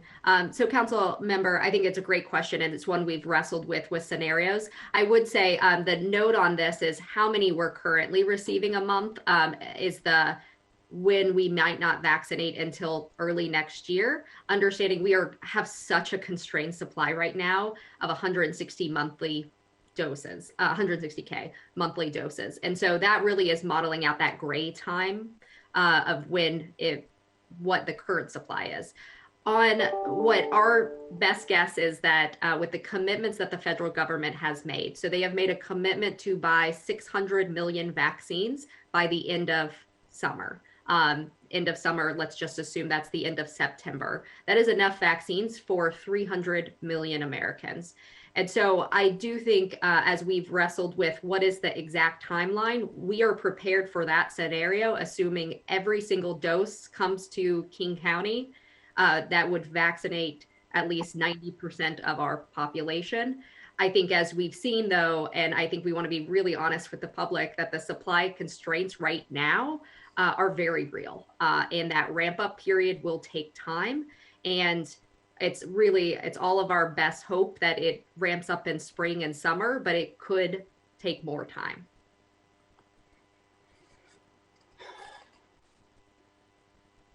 Thank you. Council President Gonzalez, please.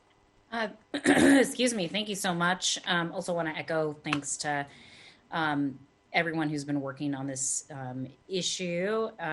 Good example of how we can work together collaboratively, both in the executive and on that council, but also with our county partners. I have a quick, what I think is a quick question. It might not be, but on that same slide of the scenario planning and modeling, my question is really wanting to focus on the variant strains of COVID. So how does the arrival and spread of the variant in King County impact the scenario planning and modeling that we are seeing on slide 12? That's such a great question. I'll start with a little bit of background on the variant and what we know and what Dr. Duchin has been saying about it. So right now there is a lot of work with each of these vaccines and indeed the ones that are coming in the pipeline to test them against the variant. Dr. Duchin and actually our federal partners have been pretty clear that they are confident that the UK variant that they believe will become a predominant variant here, possibly by the end of March, that the vaccines are very effective against the UK variant. The South African variant they're studying, and I know that the AstraZeneca vaccine that is not approved here in the United States, but has been being used down there seems to not be as effective of that. So I know that the CDC and the FDA are going to be very,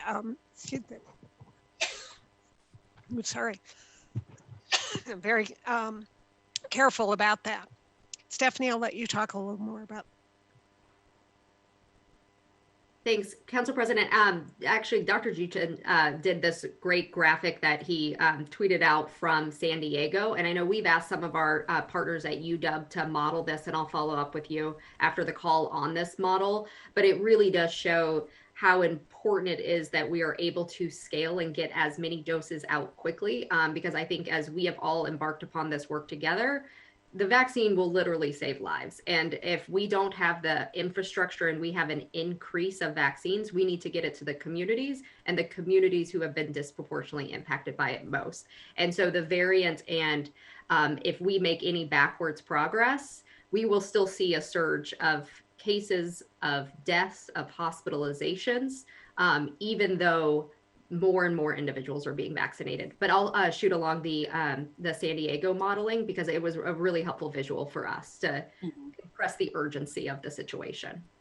Yeah, that's really helpful. I've been following the variant conversation, and I appreciate Dr. Hayes talking about the AstraZeneca vaccination, which is not approved here and is showing to be ineffective as it relates to the South African variant. Obviously that comes with a big caveat. I think the sample size was 40 people or less. So it was very small sample size, but it did show only a 10% effective rate in that context. So it doesn't look very promising, but I guess time will tell in terms of whether that sample size can be increased to give us a better sense of whether or not it's going to be effective or not. I think that the issues related to the variant makes it that much more important to continue to focus on equity and on community outreach and engagement. And it's part of the reason why I really appreciate Mayor Durkin's advocacy around better utilizing and more intentionally utilizing our community health clinics and partners to do this work. I'll tell you, as someone who comes from an immigrant population, as someone who comes from the Latinx community in particular, I am hearing a lot of really concerning sentiments being expressed within my own community about whether it's worth taking the vaccination when there is a lot of misinformation being spread around about the effectiveness of the vaccine against the variant. So there's a lot of confusion about how prevalent the variant is, what strain is actually present in King County and in Seattle, and a lot of misunderstanding about whether the vaccines that are currently being offered are actually effective for prevention of or mitigating the risk of contraction and serious symptoms of COVID. So I really think we need to double down on this equity issue and also on the community outreach and engagement to make sure that people are very well informed. And in my perspective, as somebody who grew up in the community health clinic system, I am a product of the Yakima Valley Farm Workers public health system in Central Washington. It is those healthcare infrastructures are so critically important to building trust and getting accurate information out into communities who are already skeptical about these interventions and these medical opportunities that are available to them. So, not really a question in there, but I felt like it was important for us to just sort of call out the fact that we have this issue with the variant, a lot of misinformation about the prevalence of the variant, and a lot of misunderstanding about whether it is worth taking this vaccine or not. And when we're talking about equity and how to center equity in our conversations here, I think it's important for us to acknowledge that this is a significant problem, and would be interested in hearing from you, Dr. Hayes, or from the mayor's office, or anyone else, how we are going to be prepared to sort of modify our approach here to meet those particular concerns and issues within community. Well, thank you. And sorry, I had a scratch in my throat there for a minute. What you are raising is really front and center right now in all the conversations. And Dr. Tuchin would also say that he really thinks we need to also double down on just the messaging of protecting our community and each other with mask wearing. And so I think those messages continue to be essential. Appreciate everyone in the council helping continue that.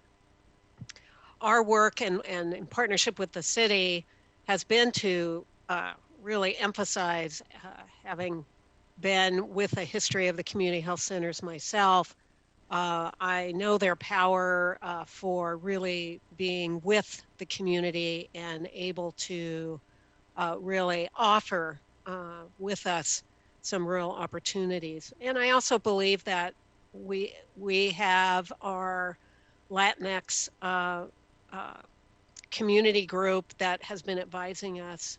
We're working on ways to have our local outlets in the community to get the information out from our community partners. I think that's really important, using those media outlets that are trusted sources within the different communities.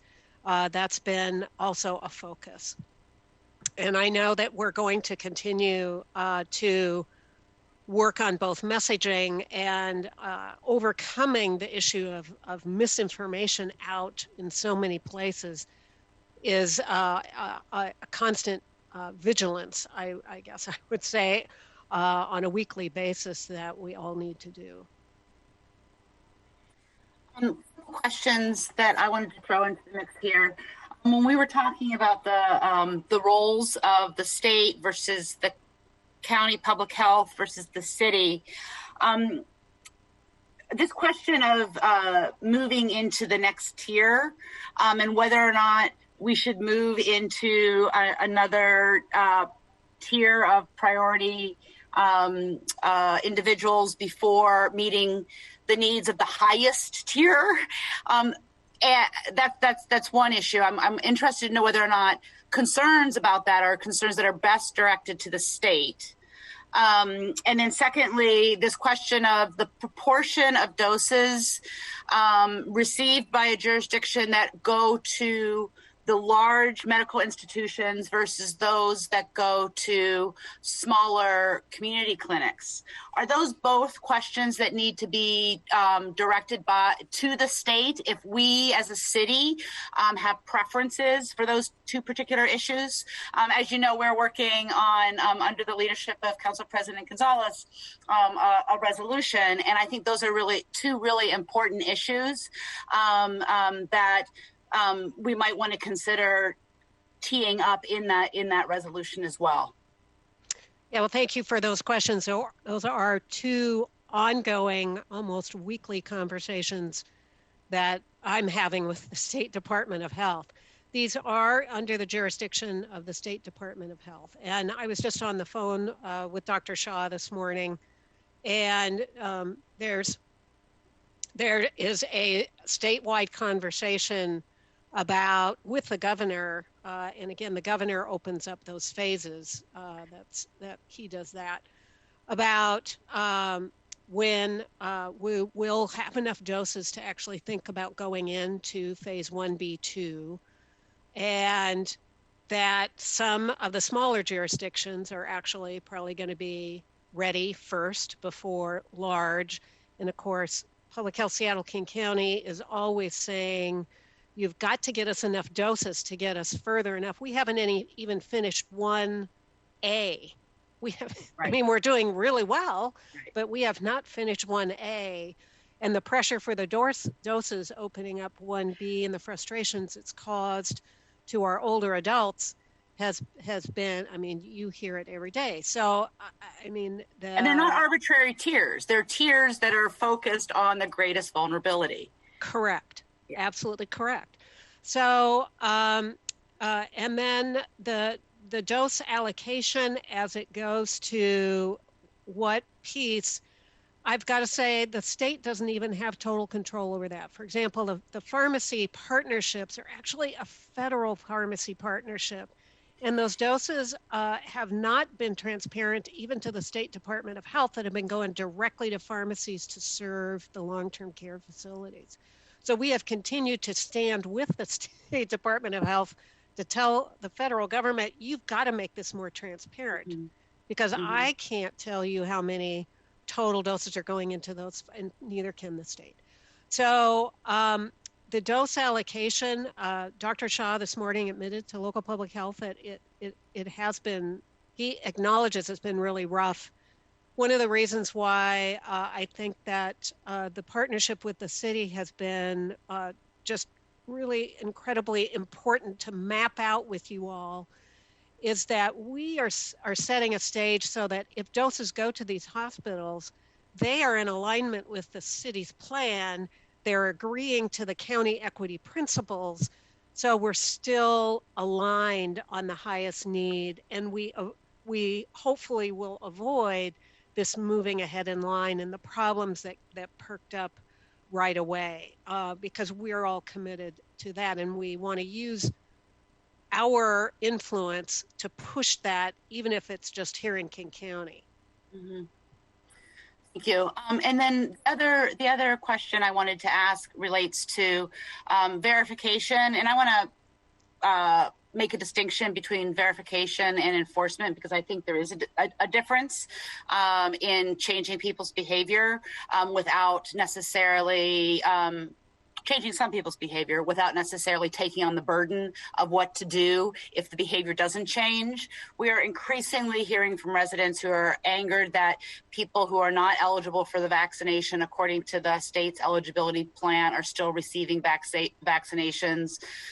There seems to be little emphasis on verifying the eligibility of persons who show up to receive vaccination. And given the tenuous trust in the vaccination rollout so far, again, I think there's a difference between telling members of the public that they can expect to be asked to verify their eligibility is about setting expectations, and in doing so, you're not necessarily committing providers or folks who are delivering the vaccine to act if somebody does not demonstrate that they are eligible. And I'm just wondering whether or not there's been any conversation about that. And I'll pass this off to Stephanie for what the work the city's been doing. From the state perspective, it is, as the governor said, an honor system when people go on FaceFinder. And in addition, the very fact we're still doing 1A and people can be in 1A and show up at a vaccine site and rightly receive a vaccine, but they're not elderly, and the appearance of this can, I think, confuse the public when they're expecting that all the vaccines right now, because of the information that's been coming out in the media, that it's like we're only focused on over 65 and older. So I think that there is a challenge here in communication. I know this isn't your question, but there's a challenge here in communication just because of what the public sees. And then also, I know in the sites we've been working on, we are trying to ask those questions. And indeed, in multi-generational households, we are asking, but we're expecting people to give us, their own right information. Stephanie, do you want to add? Yeah, I just want to say, I know somebody personally who has a healthcare, a license in healthcare, but isn't a healthcare worker, right? And who has gotten their first and second vaccine and is under 50. So I don't think it's just the matter of everybody thinking that everybody getting vaccines should be of a certain age. I think there's some other game playing that folks are doing. And I'll just jump in. I think that this is an acknowledgement that we know that the system is going to be inequitable. And so I think that the question for us and the question we've tried to then move forward on is why we need more doses for our mobile, which are completely targeted populations, why we need more doses for our community pop-ups, because we then can work with trusted community partners who are serving those communities. And so as we really think about our plan and why right now, while I think there is a need for mass sites or a need for a conversation on mass sites, as a city, we think the best approach to make sure the vaccine's getting in the right arms right now is to really pursue this robust mobile and community pop-up model. And then really in the next few weeks, as we're ramping up infrastructure, prepare on what are different ways that we could operate a mass site that builds equity on the front end, like working with our community health centers.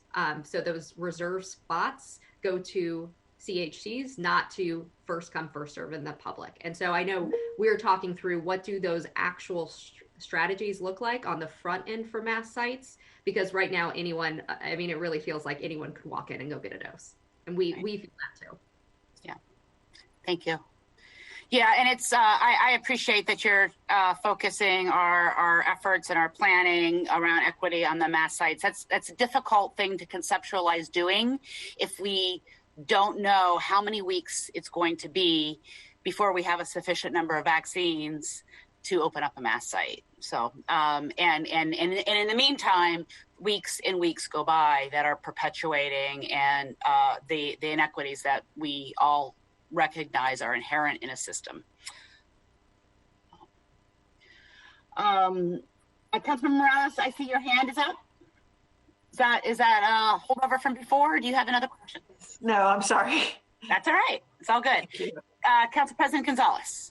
Thank you so much. A couple more questions that have been jogged in my mind after Chair Herbold's line of questioning. One is around the phases, and the other one is more specific about multi-generational households. So in the area of phases, my understanding, and Director Hayes, you can disavow me of this understanding or correct my understanding if it is wrong, is that Seattle King County Public Health, in terms of its mass vaccination site policies, my understanding is that in South King County, some of those sites have, even though the phases say that 65 and older are eligible, there are some sites in South King County run by King County Public Health that are actually more restrictive and only allowing those who are 75 and older. And so, I would like to understand why that policy choice was made and what kind of equity analysis was done before adopting that kind of sort of fine-tuning restriction to that mass vaccination site. Yes, that is true for the South King County sites right now with the limited number of doses that Dr. Duchin directed for those sites right now. And it is true that for the communities of color, the lifespan data shows that this can create inequities just by that policy. So what we have done, because Dr. Duchin, in terms of the data, we know that people 75 and older are 200% higher morbidity, mortality from COVID. And with the limited number, we wanted to make sure that we were following the guidance on the highest risk at the first of the line. And what we did down there is we are working with our community partners so that we are actually filling reserve spots from the communities and making sure that we are reaching our BIPOC community down there. The data from the first week shows that we are vaccinating 50% or more of communities of color in that. We've got more to do, particularly in the Hispanic Latinx was not to where I was expecting to see. Our appointments are much higher in that community for the next week. So again, we're taking a very targeted approach. It's not a open kind of you just sign yourself up. We're actually working with community partners to make sure that those communities in the South End are actually achieving success in getting appointments. Okay, that's helpful. On multi-generational households, particularly as it relates to immigrant communities, and I think this is also true for a lot of our African American communities, is our family structures tend to be very fluid. So I don't live with my mother, who is part of phase one, but she lives alone and doesn't have anyone else in her home. If she were to get sick, someone like me would be required to effectively move in with her. But in order to move in with her, I would want to be vaccinated first to allow for that multi-generational household to be constructed safely. And that's not a sort of gaming the system kind of approach to try to shoehorn yourself into getting a vaccination. But I've heard from constituents directly of examples of their 80-year-old father having suddenly a heart attack and needing to get care from an adult child who can't actually get to their parents' home without the fear of exposing them to COVID. And so I'm wondering if there's any study or thought being put into place to take into account how fluid multi-generational families can be, particularly within immigrant communities and other communities who really do, evolve in how they live with each other and in community for caretaking purposes. Yeah, that's an excellent question, and it leads to the complexity of these phases in trying to set a statewide standard. And then you know right from the beginning that it can't apply equitably because it's a broad standard. So the definition of multi-generational was intended to really be an equity approach within phase 1B1.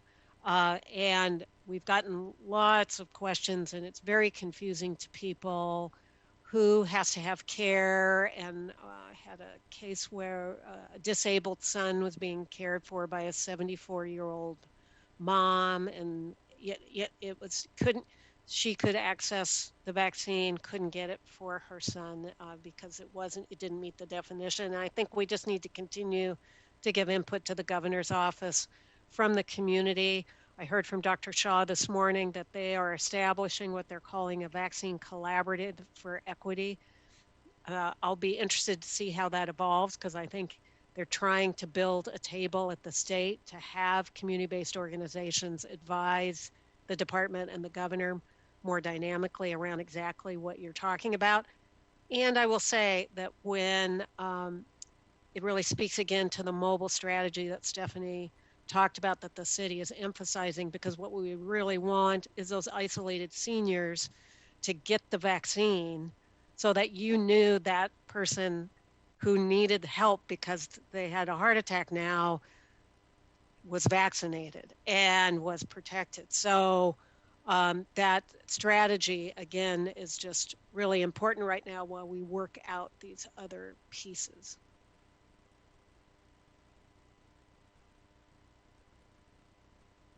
I really appreciate everybody being with us here today. We do need to move on, if that's okay. We will have some more time with some of the folks who are represented here at Council President Gonzalez's afternoon meeting. But again, thank you, and really looking forward to ongoing work to make sure that we meet the goals that we have set for ourselves as a city. Thank you. Thank you. Well, Clerk, please read the next item into the agenda.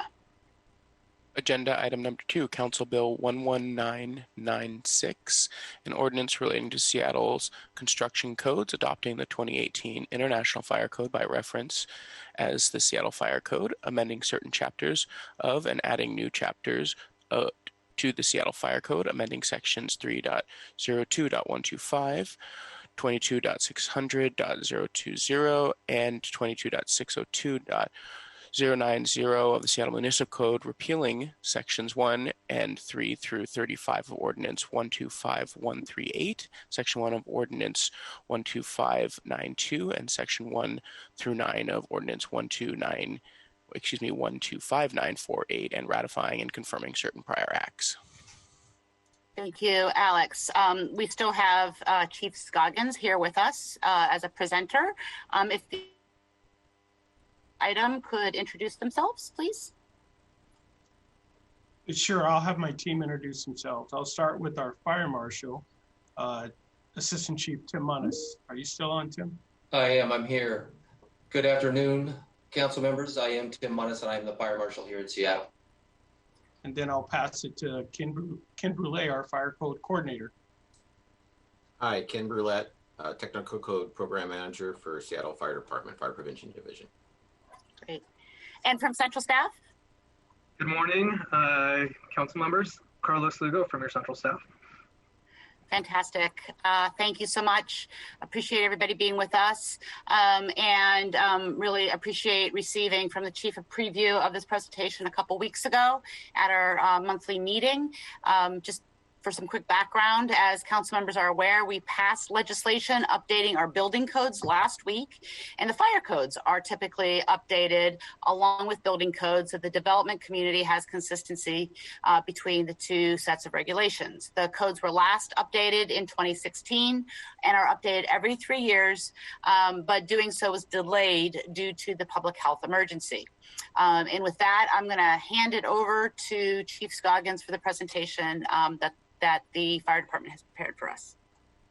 Sure. Good morning once again, Councilmember Herbold and members of the council. Just a couple of words and then I'll pass it over to Ken for the presentation. You know, I can't tell you how proud I am of our team on how hard they work ensuring the public safety of those who live, visit, and work here in Seattle. There's a lot of work that goes into these fire codes and updating and enforcements and inspections and things like that.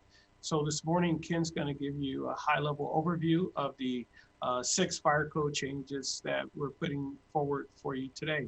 So I'll pass it to Ken. Thank you, Chief. Let me share my screen here. Can somebody tell me everything's looking good? All right, thanks.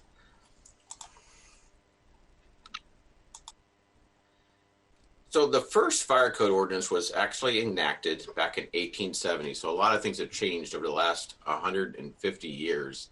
And we've gone from a very, very small ordinance to a large ordinance now with many different changes that affect the different hazards that are out in our community. And also look back to the Great Fire of 1889, which was a big turning point in Seattle's history. That fire was created by somebody actually heating up glue over a gasoline fire where then it boiled over and went onto a floor that was covered with wood chips and turpentine. So it was a complete disaster, but we have definitely had a turning point over the years with creating our new codes and standards. So like what was mentioned is the Seattle Fire Code is just one code in all of the 2018 Seattle construction codes, and we're the last one to be adopted just because we're in a different committee right now. So the Seattle Fire Code, similar to the other codes like the Seattle Building Code, it's based on the Model Code, which is the International Fire Code. The International Fire Code is developed through different committees. It's then presented and voted on by authority having jurisdictions and other voting members. Once it's passed, then the Washington State will take a look at it, and they'll also propose further amendments to it to make it more Washington State specific. That is a process that's developed through the State Building Code Council, and then there's multiple groups, including the Fire Code TAG, which is a technical advisory group, that we review the proposed changes to make sure that they're consistent and listen to the public comment and vote on appropriate changes. The work was completed back in 2020, and the Washington State Fire Code just took effect February 1st of this year. So there's additional local amendments that are appropriate for Seattle, and that's was done by the Seattle Fire Code Advisory Board. The Seattle Fire Code Advisory Board is made up of representatives of our stakeholders, which includes architects and chemical engineers and representatives of the marine industries and the ports. They were established by resolution back in 1957. They are extremely heavily relied on by the fire department for guidance with the development of these codes. So we review all the proposed changes with them and go through the process of reviewing any of the proposed changes, getting public comment from them, or other members of the public, and then having them vote, approve them or not approve them or modify them. So I'm going to go over a couple of the significant changes to the 2018 Seattle Fire Code. The first is a format of single column. This was also done with the building code. Is before it was in this 2-column format, and it was difficult to look at while you're reviewing a PDF. And many of our stakeholders and our own staff are looking at the fire code online versus the actual physical book form. So this just makes it more of a user-friendly and easy reading document. The other thing I'll discuss is vehicle displays in buildings, integrated testing, energy systems, mobile fueling operations, and a new townhouse automatic fire sprinklers, which actually is not in the fire code, it's in the residential code, which was already approved. So the first thing I want to talk about, one of the changes that we were involved with was indoor vehicle displays. So in the past, indoor vehicles were displayed in, like this scenario here is a mall, and there were gasoline powered vehicles. And one of the safety measures that the fire code had in the past was to disconnect the battery. The problem with that is newer vehicles came in with alternate types of fuels, like gaseous fuels such as hydrogen or liquid LNG or CNG. And those batteries needed to be connected to continue the safety provisions of that vehicle that might have had a leak detection in it. So what we proposed nationally, and then also worked with the Washington State legislature and locally, is that now we have it so the fire code officials allow to determine what is the best method to make these vehicles safe when they're on display. And that can be either disconnecting the battery if it's not necessary, or disabling the ignition source. So there's ways to disable the ignition source so it doesn't make those vehicles hazardous. Another change was ceiling clearances for indoor storage. So everybody's always looking for more storage within their office spaces. And the prior codes always had this restriction that the storage had to be below 18 inches below the sprinkler heads, or 2 feet below the ceiling and non-sprinkler buildings. And the reason for that was that they want to make sure the sprinklers could operate and the water could flow all the way to the ground. And the other reasoning was if you had storage up to the ceiling and a firefighter came in on a hose line, they wouldn't be able to get to the fire hose on the other side of a pile of storage because they wouldn't have any clearance to shoot a water stream from the ground to the ceiling, over the pile and down. But what they found out is if we allow the storage to be along the walls of the perimeter of a room, and it's still not directly below a sprinkler head, that's okay. So what that has allowed now is some businesses to be able to store all the way up to the ceiling where it still won't obstruct the sprinkler flow, and it won't be a disadvantage to the firefighters because it will be up against a wall and not in the middle of a room. Integrated testing. We have a lot of high-rise buildings in the city of Seattle, and they have several different types of safety systems inside these buildings. They have pressurized stairways, pressurized elevator hoistways, fire alarm systems, different smoke control systems. And once a building is built, normally all these all of these systems are tested together before somebody can occupy the building. But then after the building gets occupied, each individual fire and life safety device will get tested on an annual basis, but it was never set up for all of them to be tested together again to make sure they all function properly again. So there was this new code change that was done called integrated testing that will start for a building, 10 years from now. It's a 10-year program, so we can get the message out to everybody, which they already are aware of. We have met with BOMA and discussed this with them with some of the high-rise buildings within the city, that they need to come up with a plan to allow these integrating testing to occur. And hopefully with this integrating testing, it will just accomplish the buildings and the occupants will just be protected in the future, even though they are probably still protected now, but it's just an additional test that was never created before, of putting everything together again on the same time frame. Energy systems.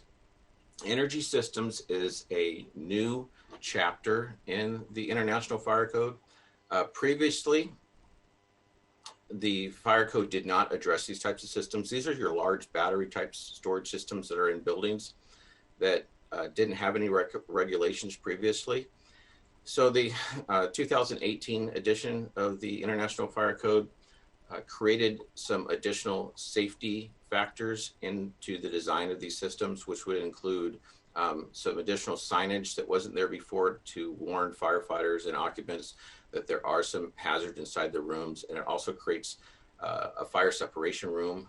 So these storage systems might be built in a 1 hour rated room where they weren't initially required to be.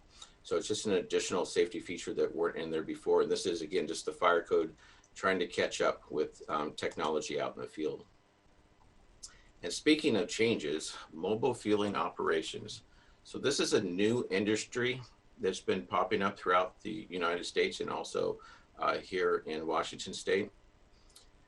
In the 2015 code and the Seattle code, there wasn't provisions to allow mobile fueling to occur.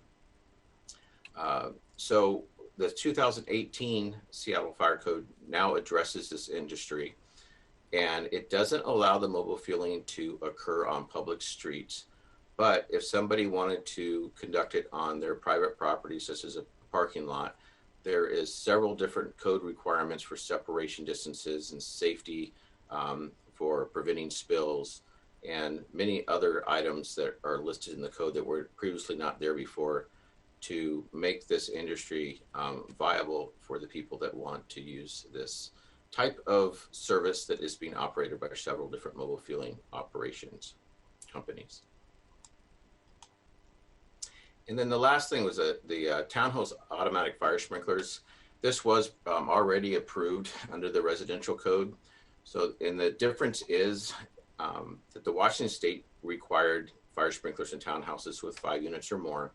But in Seattle, that you probably all might be aware that they'll require in all new townhouse units. So the Seattle Fire Department definitely is in support of fire sprinklers. And we're glad that this amendment went through. It will definitely make our residential community much safer. For the Seattle Fire Department, this will cause some additional plan review and inspections for our prevention staff, but we're ready and willing and able to do it. So this was already mentioned, due to the COVID-19, the Washington State adoption of the fire code was delayed. It was supposed to be July of 2020, and it was pushed out to February 2021. And because of that delay, it's actually changed our Seattle Fire Code effective date to probably be more towards the end of March in 2021. We do have Micah Chappelle, who is also the Technical Code Program Manager, who's on the call today if you do have any additional questions regarding the Seattle Residential Code and the townhouse sprinklers. But other than that, anybody is willing to accept any questions if you have any for our 2018 Seattle Fire Code ordinance. Thanks. And so basically, there's always going to be a lag between when we vote and the reflection in the document that describes the year of the code. So even if we had not been delayed in acting on these updates because of COVID, we would still be acting on a 2018 fire code. It would still say 2018, but we would have acted last year because there's always going to be a lag. Is that basically what you're saying? You are exactly correct. There's always a lag between the actually printed code and by the time it gets through the state process and then also the local process. We would have adopted this sooner if the state would have adopted it sooner. But yes, there will always be a year difference between the codes. Okay. And then, so the main changes, just quoting from Carlos'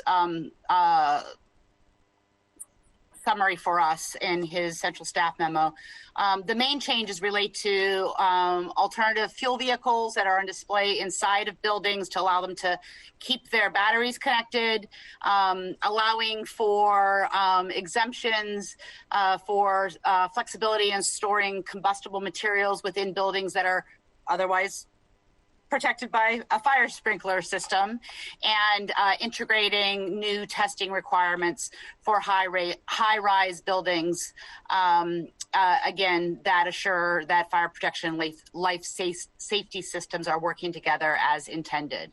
And there's a testing, an every 10-year testing requirement associated with that.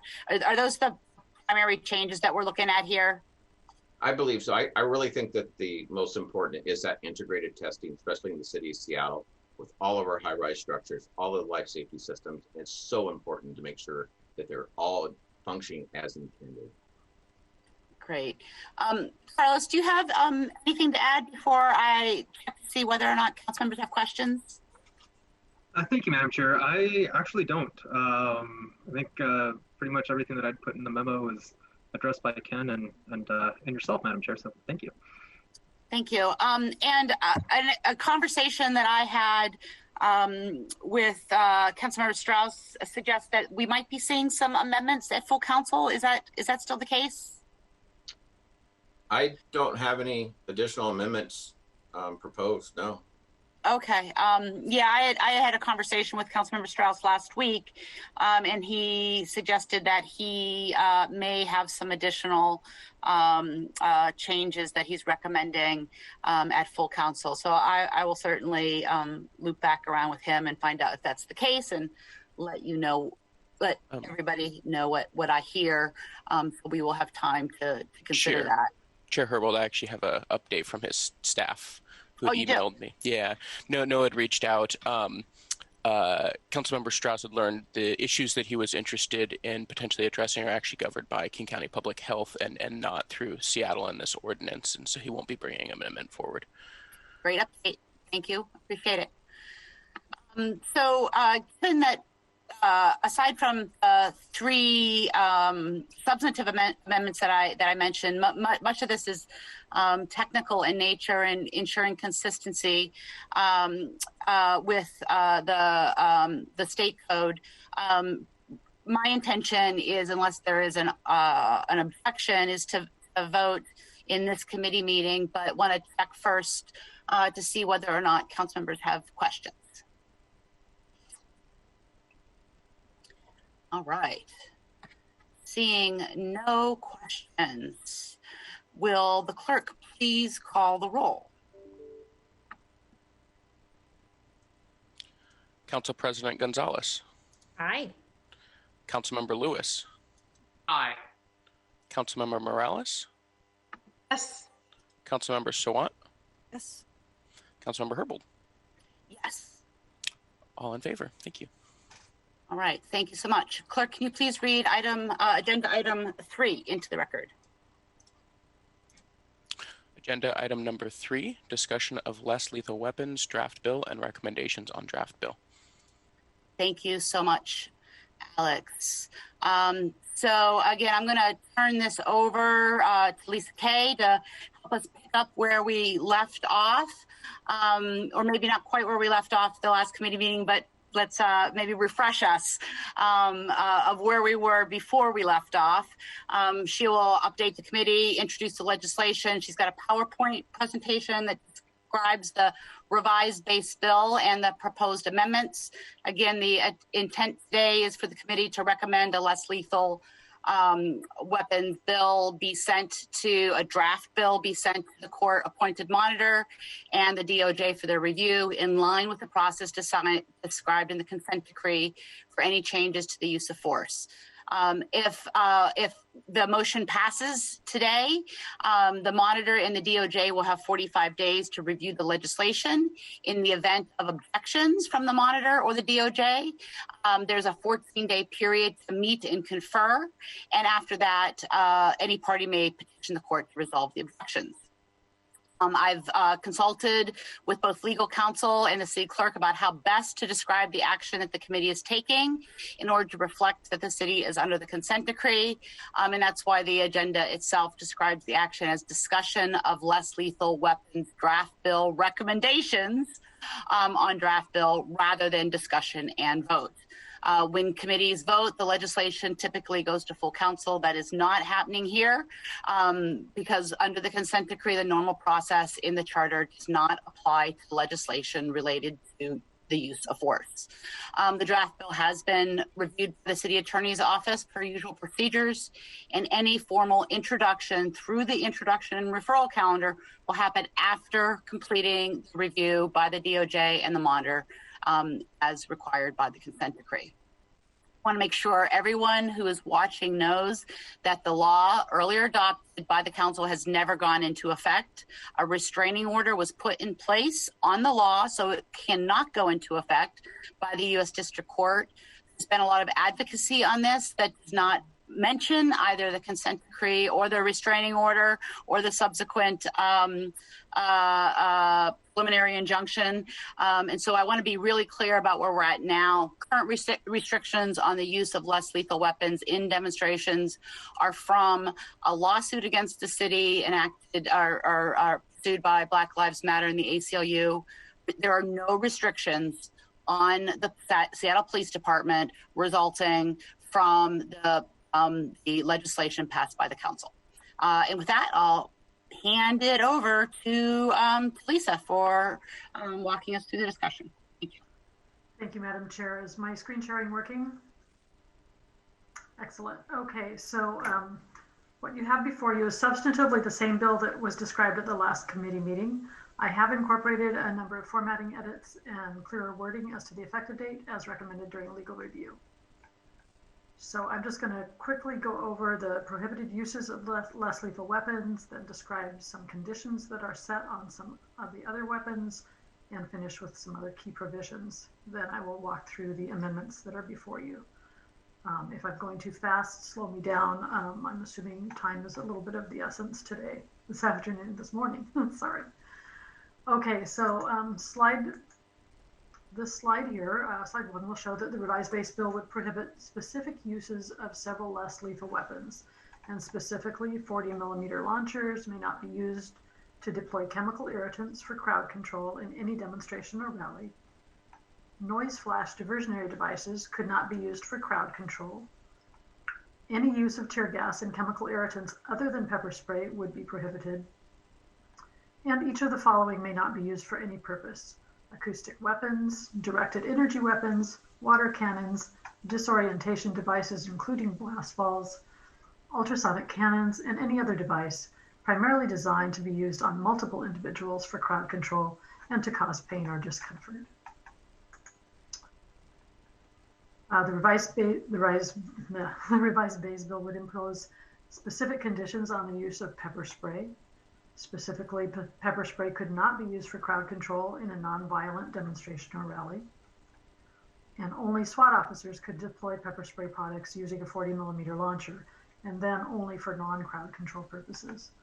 And finally, pepper spray could only be deployed when the risk of serious injury from violent actions outweighs the risk of harm to bystanders. Conditions imposed on the use or on the deployment of noise flash diversionary devices would require that only SWAT officers could deploy them, and then SWAT could only use them for purposes other than crowd control.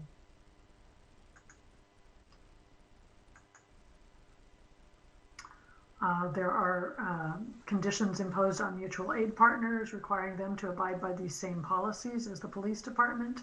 And this language is carried over from Ordinance 126-102 that was passed last June. So this revised bill would also establish a right of action against the city for injuries caused by the use of less lethal weapons in a nonviolent demonstration or rally. But the right of action would not be available to a person who, in the judgment of a reasonable person, commits a criminal offense at or immediately prior to the use of less lethal force. You'll also see that we've worded the effective date a little bit more clearly to note that this bill would become effective the later of 30 days after it's been reviewed and approved by the court, or 30 days after it's been approved by the mayor. Madam Chair, would you like me to go ahead and walk through the amendments?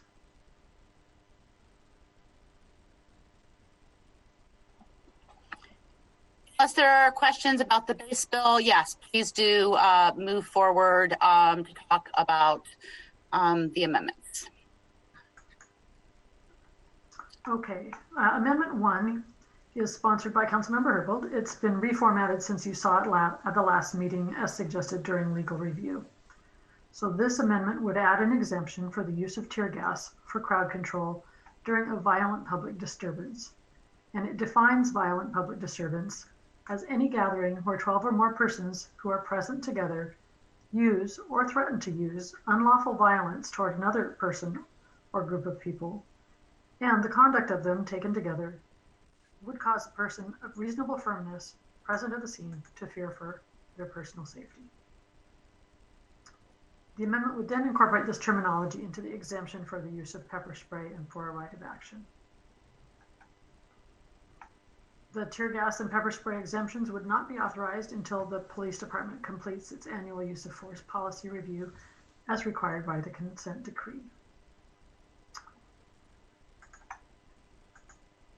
There are also 3 potential right of action amendments sponsored by Councilmember Sawant. Now, only one of these 3 amendments could be adopted. They're variations on a base. So Amendment 4A is the same language as was adopted in Ordinance 126102. It would provide a private right of action for injuries caused by the use of less lethal weapons in violation of the provisions of the municipal code. Amendment 4B1 is the same as 4A, but adds an exception for criminal offense. So the right of action wouldn't be available to a person who, in the judgment of a reasonable person, commits a criminal offense at or immediately prior to the use of less lethal force. Lisa, can you say how that is different than what the base bill says about a private right of action? Because I know the language was intended to address the sort of dirty hand scenario. So the bill as drafted includes both protections of, would include both the provision of the criminal offense exception and the restrict the right of action only to injuries caused in a violent demonstration. So Amendment A does neither of those things. Amendment B provides only the criminal offense exception, and Amendment B2 doesn't provide the criminal offense exception, but does limit it to weapons only, the use of weapons only in a nonviolent demonstration. Okay. Thank you. Okay. Finally, then the last 2 amendments of which I'm aware, Amendment 5, sponsored by Councilmember Sawant, would prohibit the use of pepper spray for crowd control in any demonstration or rally. And Amendment 6, also sponsored by Councilmember Sawant, would prohibit the use of kinetic impact projectiles for crowd control in a demonstration or rally, and it would also limit deployment of these projectiles to SWAT officers and then only for purposes other than crowd control. I would note that Councilmember Sawant's amendments are drafted against the draft-based bill and don't assume passage of Amendment 1. So for purposes of just kind of simplify today's discussion, if you wish, if Amendment 1 passes, I would suggest that motions to approve Councilmember Sawant's amendments could include direction to staff to harmonize the amendments with Amendment 1, and then we could take care of that instead of trying to do that a little bit on the fly. And again, just a clarification for understanding the amendments, I, of course, will allow for time for each of us to speak to the merits of our amendments, but the pepper spray prohibition for crowd control in demonstration or rally. My recollection is that the base bill was modeled on Councilmember Sawant's bill that passed in June that allows for, under certain circumstances, the use of pepper spray for in those instances. We are using sort of slightly different triggering language for when pepper spray is allowed, but my recollection is the bill that the council passed in June allows for some use of pepper spray in these circumstances.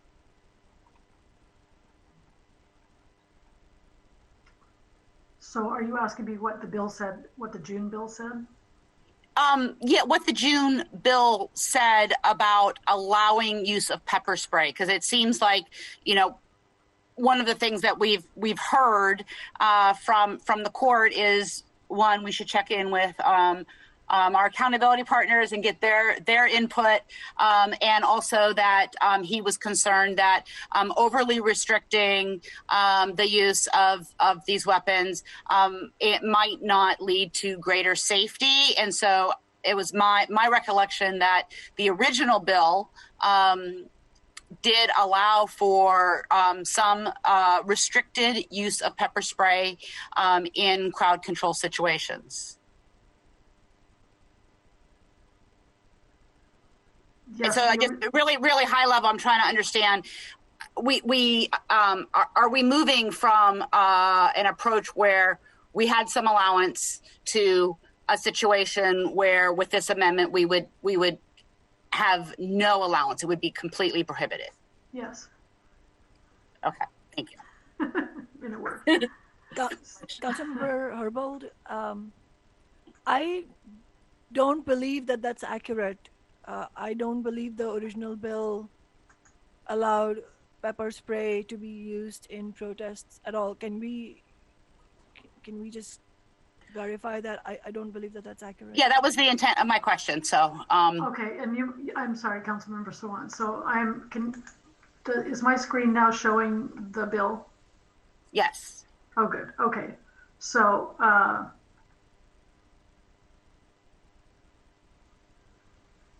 so it is prohibited in the use of any demonstration or First Amendment protected event. It is allowed to be used outside of those circumstances, but only if it can be assured that it would not land on any other individual. Okay. So it is allowed to be used in these events if they could assure that it doesn't land on other individuals. No, it's not allowed to be used in any group, in any gathering. Okay, so the restriction in the bill about not landing on other individuals is a restriction on use outside of First Amendment events. Yes. Okay, thank you very much. Sorry about that. Very appreciated, and thank you, Councilmember Sawant, for the request for additional clarification. I don't have any further report. All right, that's all the amendments? Yes. All right, great. So I'm just going to take a pause here and see what questions folks might have as far as clarification for the amendments, and then I think we'll just begin to speak to the merits of our amendments and move them. Again, at the end of this, we are not voting on the bill. We are voting on a motion to send the bill to the monitor to follow the consent decree process. So just pausing to see if there are any hands up, screens on. And with that, I think we'll just move right into Amendment 1. I think what we'll do is, normally we'll get a motion and we'll do a second, and then we'll speak to the merits of the motion. Just because I feel like we haven't had an opportunity to discuss the thinking behind the amendments. Maybe we could just very quickly go through and talk about, and the sponsors talk about the two sets of amendments, and then we'll go through and move in second and make a recommendation as it relates to the amendments, if that's okay with everybody. Councilmember, right. Do you want me to share the amendments on the screen, or is that just too much? That'd be great. Thank you. That way people can hear and read, from people learn and retain information differently. I know I'm a reader. So as it relates for the First Amendment, as Lisa described, it creates an exemption to the ban on the use of tear gas in crowd control situations under specifically narrow circumstances, and it also creates a new definition for violent public disturbance. It delays authorization of the exceptions to the ban until after SPD's 2020 annual use of force policy review is completed. So even assuming that the court agrees with this version of the bill, assuming that the court agrees with the exception as we've described it, it would not go into effect until after the completion definition of the annual use of force policy that the police department is working on now. The CPC has provided its input to that, and that use of force policy also has to go through the consent decree. As it relates specifically to the definition of violent public disturbance, central staff researched other jurisdictions in developing this particular language. The challenge is that the state defines riot so narrowly to 3 or more people, and this definition is intended to include violence toward another person or a group of people. Again, it allows tear gas use in very narrow circumstances with 3 limitations. Section F3 includes language used in the New Orleans law limiting the use of tear gas and states it is reasonably necessary to prevent threat of imminent loss of life or serious bodily injury, and it is deployed under the direction of officers who have received training for its use within the previous 12 months. This particular element regarding training is example of the kind of input that we did receive from our accountability partners, specifically the Office of the Office of the Inspector General. Specifically recommended that we work to ensure that deployment of tear gas be restricted to those officers who have received training. I believe the current standard for training is within the previous 24 months. That seems to be inadequate, and so that is how we came to the 12-month training guideline.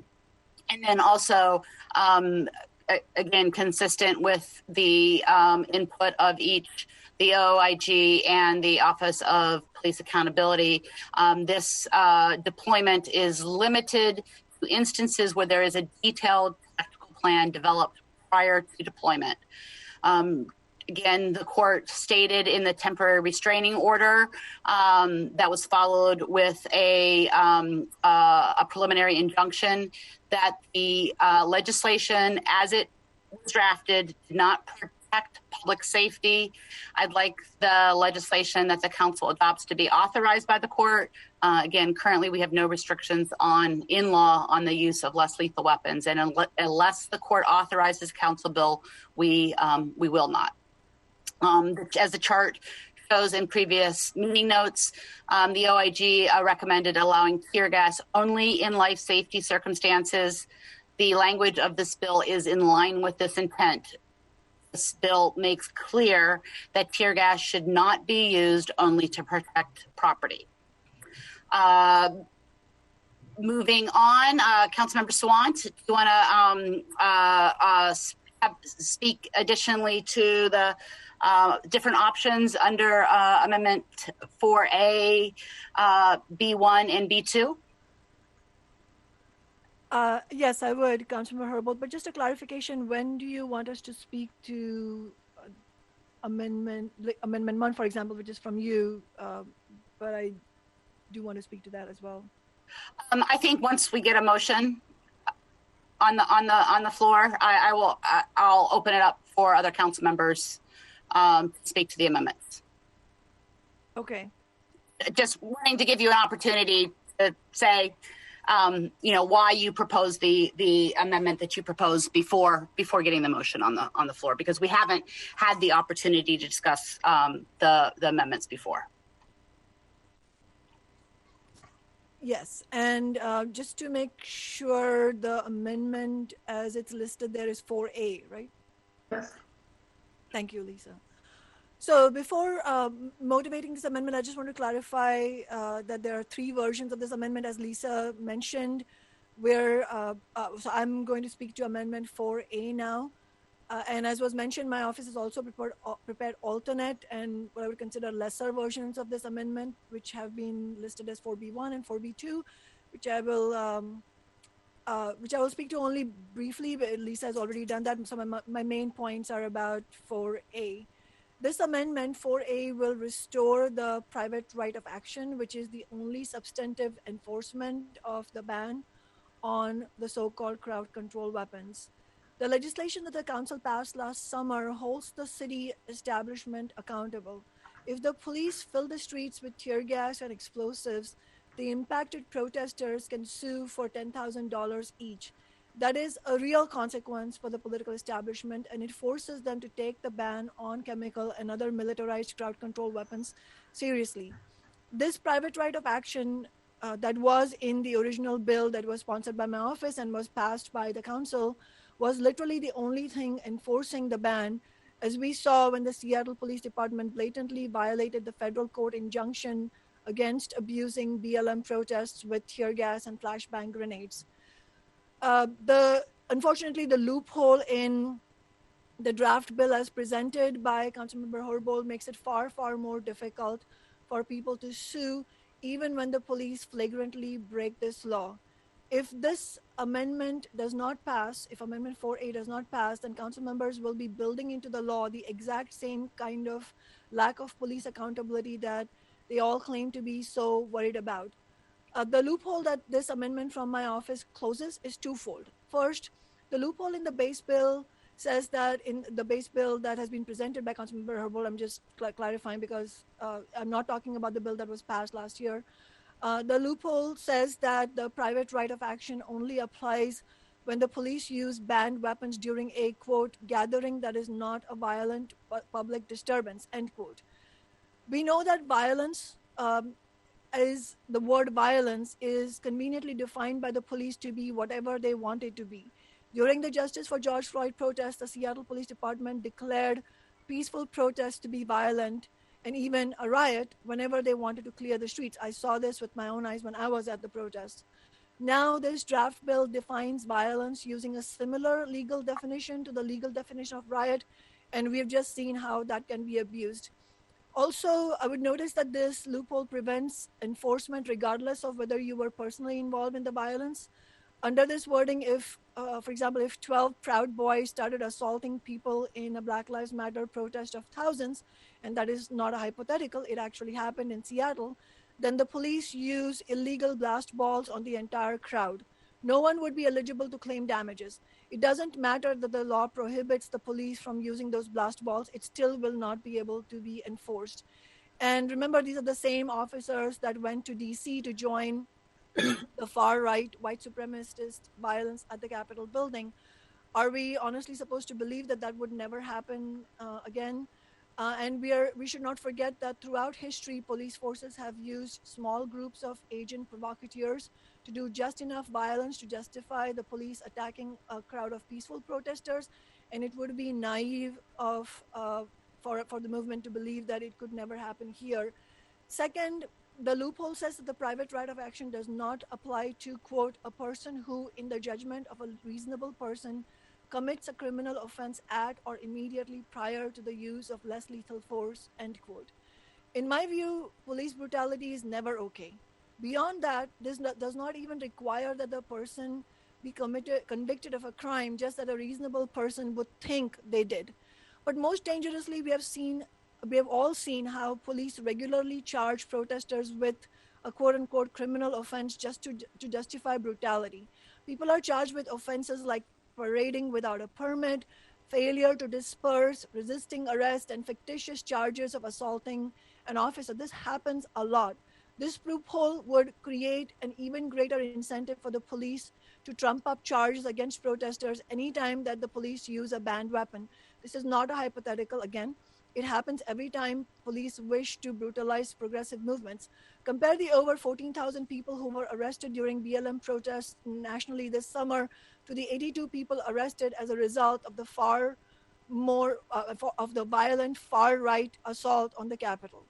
If the police abuse you with an illegal crowd control weapon, under this loophole, you have to decide if you have the courage to sue over it. The minute you sue, the police will start investigating you, so to see if they can pin a criminal offense on you. Not only are these loopholes subjective and unjust, but they also have no reason except to protect the city from lawsuits when the police flaunt the law. And there's this sort of unspoken expectation that the police will flout the law. The enforcement should happen anytime the police break the law, not just sometimes or occasionally. What message would it send to say that blast balls are totally banned, but if the police use them at a protest they have labeled as violent, then there is no enforcement? Are they banned or not? In practice, this loophole renders every other part of the ordinance moot effectively, because it says that it is almost never possible to get justice if the police break the ban, and if anyone who seeks justice will be stuck in endless court cases trying to prove that the event they were at was not violent and that they were not guilty of anything like even jaywalking. This loophole was not required by the consent decree. It was not required by the federal monitor or Judge Robart. It was not recommended by the accountability partners. This amendment 4A that I'm moving removes this loophole. If the amendment passes, the private right of action would read, quote, "A person shall have a right of action against the city for physical or emotional injuries proximately caused by the use of less lethal weapons prohibited by this section that occur after this ordinance takes effect," end quote. In other words, if the police do something prohibited by this ordinance, police can sue to defend their rights. People can sue to defend their rights, period. If the police actually follow the law, then there will be no lawsuits, and that should be the expectation, that the police follow the law. And I do not think that there is any excuse for the city council parsing who is and who is not worthy of having their rights defended after the police break the law. I urge council members to vote yes on this amendment so enforcement is possible every time the police break the law. And as I mentioned, if this amendment does not pass, I also have separately 4B1 and 4B2 addressing each part of this loophole separately. Did you want me to speak to Amendment 5 and 6 as well, or should I stop? I do. Thank you. Okay. Amendment 5, I'm speaking to Amendment 5 now. This amendment restores the tighter restrictions on pepper spray, also known as mace and OC spray. The loophole in the current draft bill allows the police to use pepper spray against protests if they label the protest to be violent, which, as I've said, is extremely subjective, and regardless of whether the individual people sprayed are doing anything violent. And a lot of people in today's and previous public comment have talked about the 7-year-old who was maced by a Seattle officer on the first day of the Justice for George Floyd protests in May of last year. The OPA dismissed all the complaints against that officer. If this loophole is allowed to stand, then that travesty could be repeated again and again without consequence. This amendment would include pepper spray in the list of less lethal weapons that may not be used against protests or demonstrations, as was recommended by the Community Police Commission. If this amendment fails, I have no doubt that the Seattle police will begin using trucks that spray mace over a whole crowd from a high power hose on the roof. And remember, this is something we saw the Iranian regime use against a democracy movement there. And it might seem like such things won't happen in the United States, but we have already seen many things happen that have completely violated the democratic rights of ordinary people. And we need to make sure that we hold the line against that kind of attack on ordinary people and their democratic rights to protest peacefully. Amendment 6 is something that I will be speaking to now. Councilmember Herbold's draft bill removes all restrictions on what are called kinetic weapons or kinetic weapons. That includes bean bags, rubber bullets, wooden bullets, plastic bullets. This Amendment 6, if passed, will restore some restrictions on kinetic weapons, prohibiting their use against protests. This is also consistent with the recommendation from the Community Police Commission. The purpose of the legislation prepared by my office last summer was to ban police from abusing progressive movements like the Black Lives Matter movement with militarized crowd control weapons by taking away those weapons from the police. Some have argued that if the police do not have rubber bullets, they will use real bullets. First of all, I think that is an abhorrent argument to make, but that is not how it works in reality. In reality, the police use whatever force they feel like they can get away with. In a reasonable world, it would be absolutely shocking to suggest that the only reason the police are not gunning down Black Lives Matter protesters en masse is because they have rubber bullets. The fact that that idea is even discussed shows how essential it is that we have an elected community oversight board over the police with real powers to hold officers accountable, including hiring and firing powers and the powers to set policies and procedures. I want to be clear, if police start using live ammunition on protesters in Seattle, then obviously that would be the scandal of quite another proportion, and that would need to be dealt with strongest possible laws as well. But at this moment, I urge council members to vote yes on restoring restrictions on kinetic weapons. Thank you. Thank you, Councilmember Swant. Appreciate everybody's indulgence in going through these items a little differently than we normally would. And my hope is, as we move forward on making motions, seconding and hearing from council members, that the sponsors of the amendments, myself included, I will hold myself to the standard, will not just repeat all the same comments that they made in their opening remarks for the sake of brevity. So just checking to make sure there are no questions from anybody yet, and I do not see any. So I'm gonna start moving forward with these amendments. And with that, I will move Amendment 1. And Amendment 1 is the amendment related to creating a new definition for violent public disturbances, as well as limiting the ability of the use of tear gas when there is an advance developed detailed deployment plan, when there is training of officers who are to use it who have received training in the previous 12 months. And the I moved that item, and I'm seeking a second. Second, pardon. Thank you, Councilmember Gonzalez. Is there any additional description or discussion? Sure. Well, would it be okay if Lisa displayed the amendment language as we consider each amendment? It would just Agreed. Be a little easier for me. It would be a little easier for me to follow, and I think it might be easier for the viewing public. Absolutely. Lisa, do you mind displaying on the screen as well? And again, when in my description, I did not mention the requirement that the use of tear gas is only is limited to protecting life and is not to be used for protecting property alone. Is that showing now? Is the screen share working?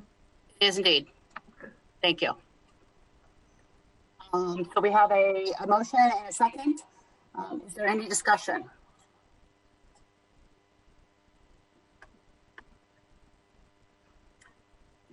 I'm sorry, I'm looking both for raised hands in real life as well as on the chat function. Any raised hands?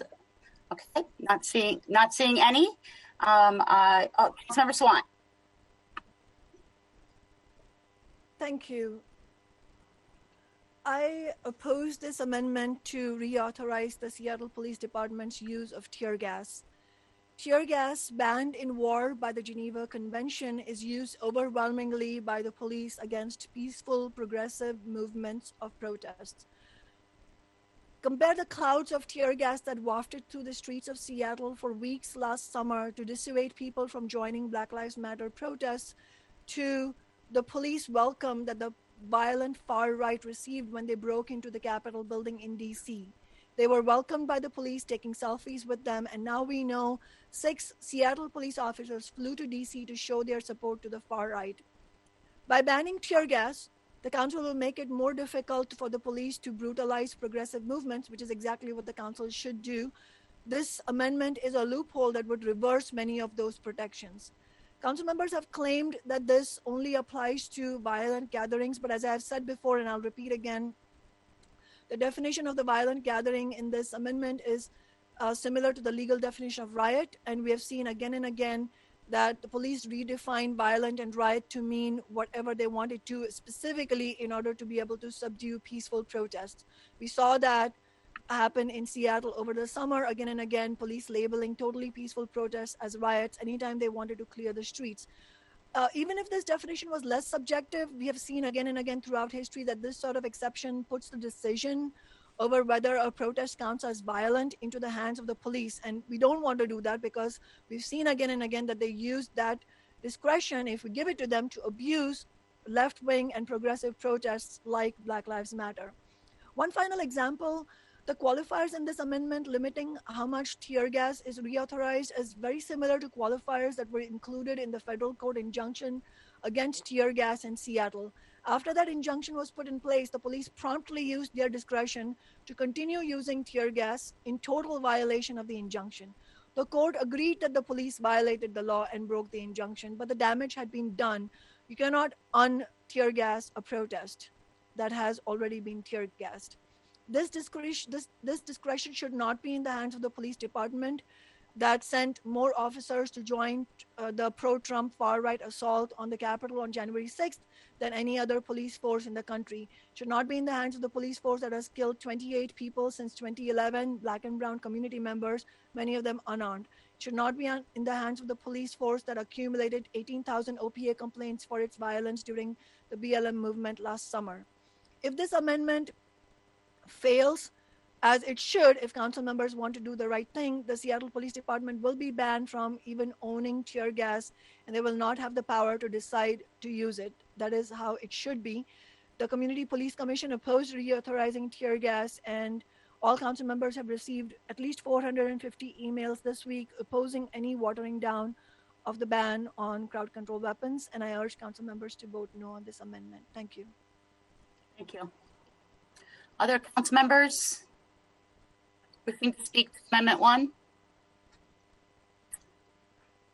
I'll say a few words Lewis. Here. Thank you. Yes. I was going to reserve my comments until voting on the ultimate motion at the conclusion, but I think that most of my comments pertain to this amendment, so I think I'll just do my comments in full now, if that's okay. Though I do want to say some of the things I plan on saying touch on other elements of the bill, but you know, I think that this is where most of it is. And I think it's mostly because, you know, we need to establish, and Madam Chair, you kind of covered this a little at the beginning of your remarks, the state of what is and what is not in effect in the city currently. And the ordinance we unanimously passed over the summer, which I want to be clear, I think is a good ordinance and is in keeping with my values and what I would like to see, is not in effect. And it's never been in effect. And what has been in effect is the crowd control temporary restraining order that's been issued by Judge Jones. On June 12th, Judge Jones made the following findings, and these are findings I concur with, and I'm sure most of us on the council do. To quote Judge Jones's findings, SPD's actions would chill a person of ordinary firmness from continuing to protest. SPD's use of less lethal crowd control weapons have surely chilled speech. SPD's exerted excessive force without provocation throughout the summer. And the plaintiffs, in this case, Black Lives Matter, Seattle, King County, have established a threat of immediate irreparable harm in the absence of a temporary restraining order. And the balance of those hardships favored an injunction. Most notably and most concerning, Judge Jones found that the plaintiffs, Black Lives Matter, Seattle, King County, had shown that the protests were a substantial or motivating factor in SPD's conduct. I mean, essentially saying that there were judgments made based on who the speaker was and what they were speaking for that led to certain tactical considerations. And this is not just the observation of this progressive city council. I want to be clear. This is a matter of federal judicial record that SPD used crowd control tactics in a way that was not in keeping with the Constitution towards largely peaceful demonstrations throughout last year. In the restraining order that Judge Jones ordered, he ordered that the police department was enjoined from employing chemical irritants or projectiles of any kind against persons peacefully engaging in protest or demonstrations. He made it clear that the injunction included, 1, any chemical irritant, such as and including CS gas, also known as tear gas, and OC spray, also known as pepper spray, and 2, any projectile such as and including flashbang grenades, pepper balls, glass balls, rubber bullets, and foam tip projectiles. But it's important to note that Judge Jones continued and incorporated certain exceptions to that order, writing, "This order does not preclude individual officers from taking necessary, reasonable, proportional, and targeted action to protect against a specific imminent threat of physical harm to themselves or identifiable others, or to respond to specific acts of violence or destruction of property. Further, tear gas may be used only if A, efforts to subdue a threat by using alternative crowd measures, including pepper spray, as permitted by this paragraph, have been exhausted and ineffective, and B, the chief of police has determined that use of tear gas is the only reasonable alternative available. The chief of police may only authorize limited and targeted use in that scenario of tear gas and must direct it to those causing violent or potentially life-threatening activity.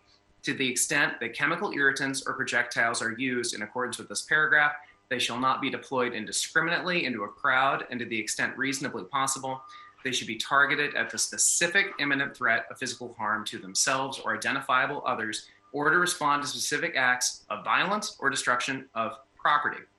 And I want to be clear, that is what has been in effect.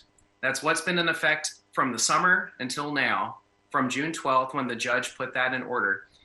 And that is really when we are talking about the possibility of rolling things back or watering things down or changing things. To be clear, the ordinance that we put in place is not the thing that has been, to an extent, limiting police conduct. It's been that injunction put down by the federal court. And we know, for the record, that SPD officers have willfully and flagrantly violated the terms of that injunction, resulting in the city, so the taxpayers of this city, being found in contempt of the court by Judge Jones on December 7th, 2020. We're the ones that are going to be paying for the result of that contempt proceeding based on how the appeals in the court goes. And those violations included indiscriminate use of blast balls and OC spray. The protections Judge Jones' injunction put forward need to remain in place and built upon, and they need to be codified. This is a temporary restraining order. And that is essentially what this base bill, with the amendments that Madam Chair has put forward, will do, is extend a similar level of protection that the TRO has extended, which, as I said before, included certain exemptions that were crafted by the federal court that would be compliant with the law and constitutional policing. So what has the status been of the council's ban on crowd control weapons that we passed? It was never in effect. And I proudly voted for it because I thought we should start with the strongest possible bill, and we should go to the court and seek to have that bill imposed and be the law of the city. Tear gas has no place on the streets of our city. The use of tear gas over last summer was indiscriminate, ineffective, and caused great harm to the public, and I continue to believe that. But it's become clear from our litigation on that base bill that unless certain changes are put in place, this bill will not survive the consent decree process and will never go into effect. On July 24th, 2020, Judge Robart issued a temporary restraining order against enacting the council's weapon ban. In so doing, Judge Robart wrote, quote, "By removing all forms of less lethal crowd control weapons from virtually all police encounters, the directive and the CCW ordinance will not increase public safety," end quote. This past week, on February 4th of 2021, Judge Robart further commented at a status conference on the consent decree, directly addressing this council, the following, quote, "I have some rather harsh words for the city council. I think they have lost sight of the fact that the 100 paragraphs in the consent decree are not 100 paragraphs. They are not even commitments. They are obligations. Orders from this court of things that will be done.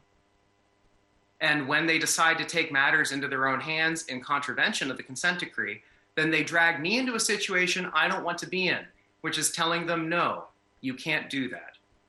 I have no doubt in my mind that Judge Robart will continue to say no to this ordinance if it is unaltered. One thing people on the left and right seem to agree on in regards to the City Council is that the Seattle City Council somehow has supreme constitutional power to pass any law impacting any problem that we want to. The multitude of things this council is now held responsible for have taken on a thanks Obama level of absurdity, given our limited scope within a complicated federal system of state, county, federal, and judicial officials. All of us have our role to play in that system that's defined by tiered responsibilities and countervailing powers. Judge Robart's authority and role within the consent decree needs to be acknowledged and respected. And indeed, if it isn't, he will acknowledge it for us. It is the unanimous opinion of our legal advisors that this bill, in its current form, will never go into effect unless certain changes are made. Changes, I would add, that are consistent with Judge Jones's injunction, which has been in effect. So the choice that is really before this council is not whether we are watering down the protections that have never been in place to begin with. It is whether we effectively create any protections at all. Over the course of this year, we can work to strengthen this ordinance further by petitioning the court with crowd control strategies successful in other countries as alternatives to weapon use, which I've become convinced is going to be essential to get these policy changes through the consent decree process. In Stockholm, professional dialogue officers negotiate with protesters and explain police actions. In Spain, third-party negotiators, unaffiliated with the police entirely, fill that role. These processes designed to facilitate communication can avoid the escalation that often leads to the deployment of tear gas against peaceful demonstrators. Without additional changes to personnel, practices, and tactics, the court will not allow our categorical ban to go into effect, and more work needs to be done. For those reasons, I'm voting for the chair's amendment today and ultimately intend to vote on the motion to send this to the consent decree process. And I think increasingly in this modern era, it's very critical for us as leaders at all levels of government to be honest about our processes and their outcomes. And we need to be honest about the choice in front of us today. And the reality is that the ordinance from last summer has never been in effect and will never go into effect unless certain changes are made. And while it would certainly make me feel good to reaffirm our ordinance from the summer and allow the court to strike it down, that path leads to zero protections for the people of this city, for the people of my district, from police violence from these weapons. And we need to be honest that that is the real choice before us. So Madam Chair, I don't have any additional comments. Thank you, Councilmember Lewis. Councilmember Morales. I see your hand is up.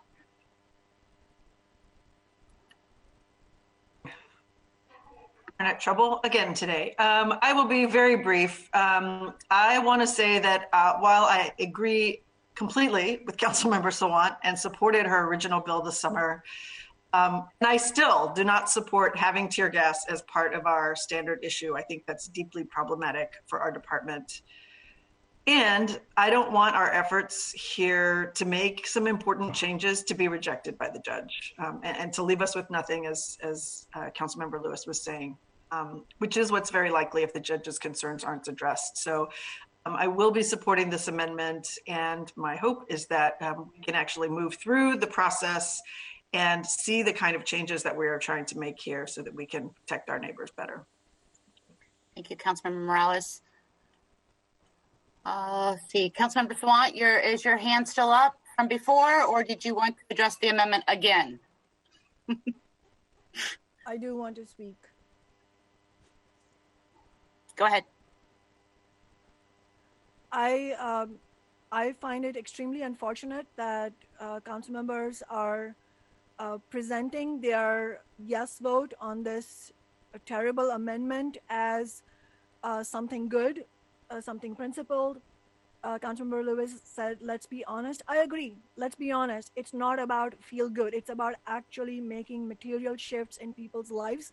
And this particular issue is about ensuring actual safety of peaceful protesters engaging in left-wing and progressive movements. There is nothing reasonable, absolutely nothing reasonable about using tear gas on peaceful protesters.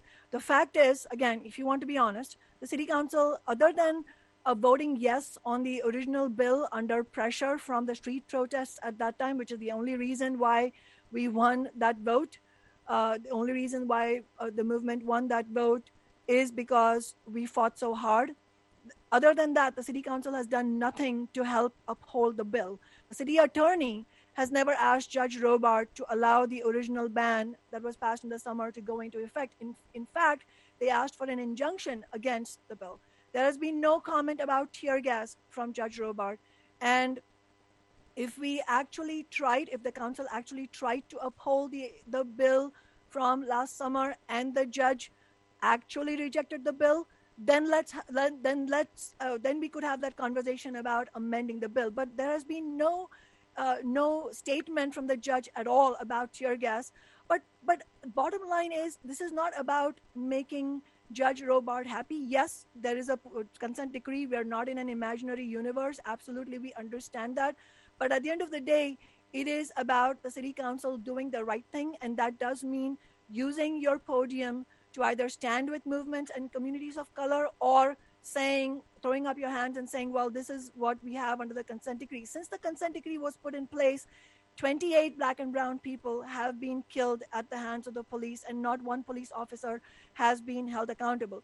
So while understanding that there is a legal framework in place, it is still the obligation, the moral and political obligation of the city council to fight to defend as strong of a law as possible, as long as it is possible. There's nothing that the judge has said at this moment to make you do this, make you pass this amendment right now. But what, at the end of the day, what this is also showing is the sort of the upside down logic that the city council is using. I mean, many of you have said the ban that I had put forward and that you voted yes on spoke to your values.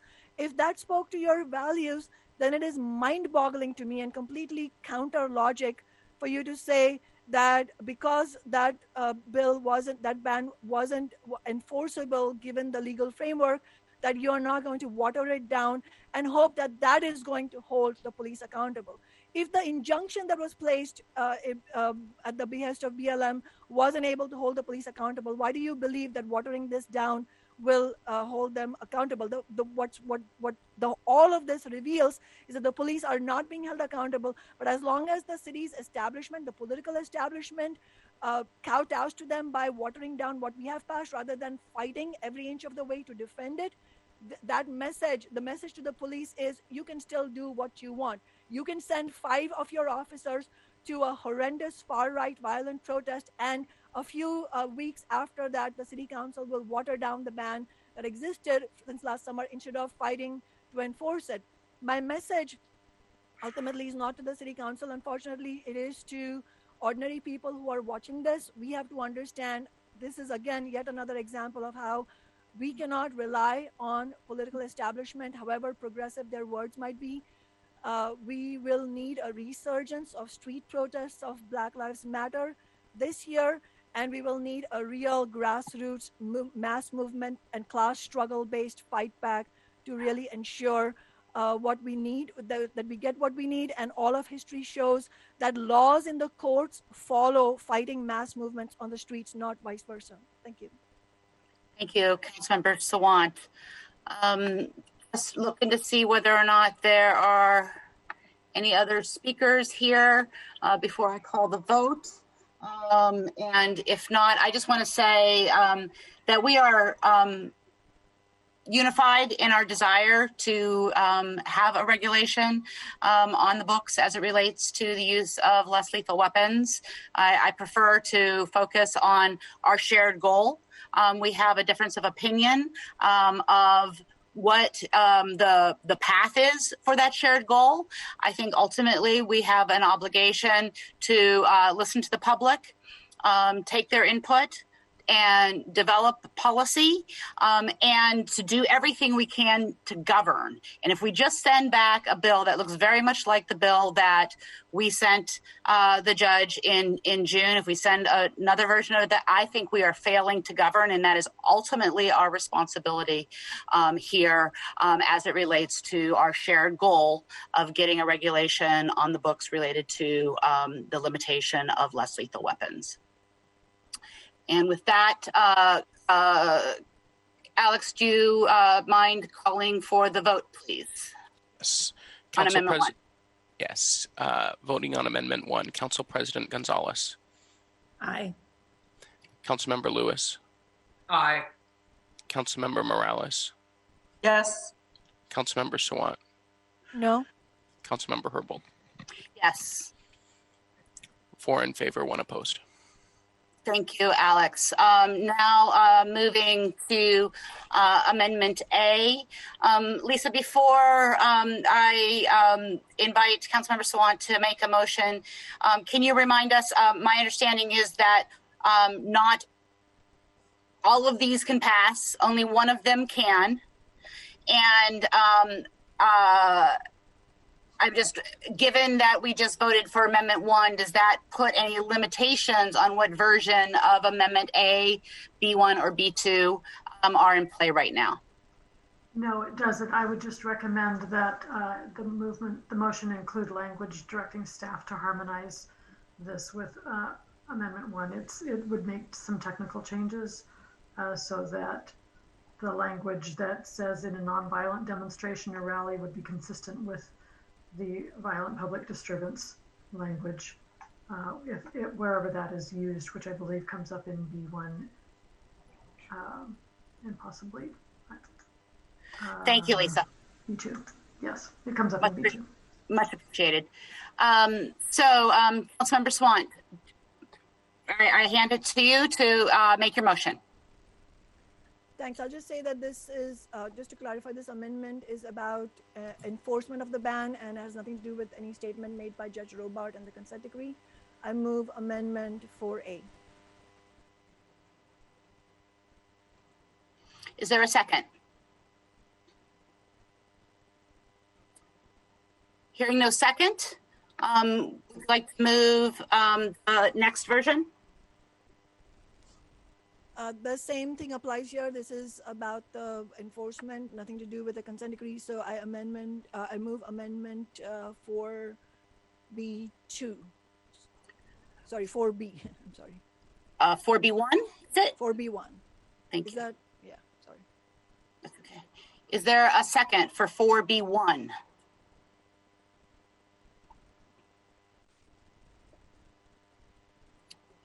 Hearing no second.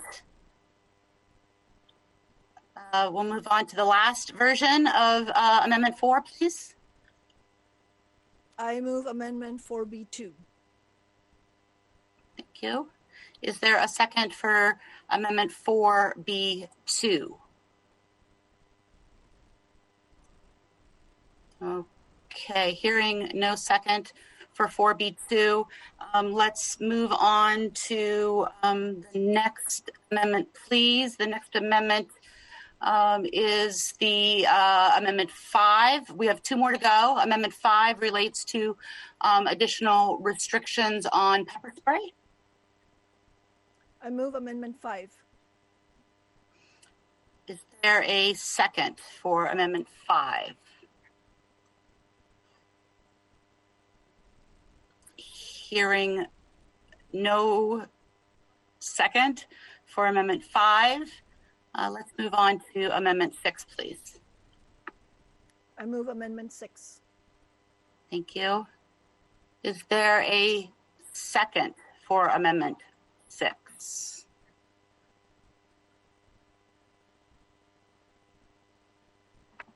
All right, hearing no second on Amendment 6. I want to close out discussion of the amendments themselves, and we will move over to the motion that we're going to work on here. I've just got to get out of my full screen and try and get into my small screen. And bear with me here. Okay. So now what we're going to do, as mentioned before, with no additional amendments, we are going to close out consideration of the draft bill and move forward as it relates to specifically the motion that we recommend this draft bill to be sent to the court-appointed monitor. Again, as we've heard from the attorney that is advising us on this matter, if the council were to take no action, the preliminary injunction would stay in place and it would eventually become a permanent injunction. You know, given the fact that we have unanimously supported an ordinance to ban crowd control weapons in June, it's really important to us that we do not allow a permanent injunction to go into place because of our failure to submit a new version of the bill to the court for their consideration. So with that, I move that the committee recommend this draft less lethal weapon bill as amended to be sent to the court-appointed monitor and the U.S. Department of Justice for their review in line with the process described in the consent decree. Is there a second? Second. Thank you. Will the clerk please call the roll? Sorry. President. I'm sorry.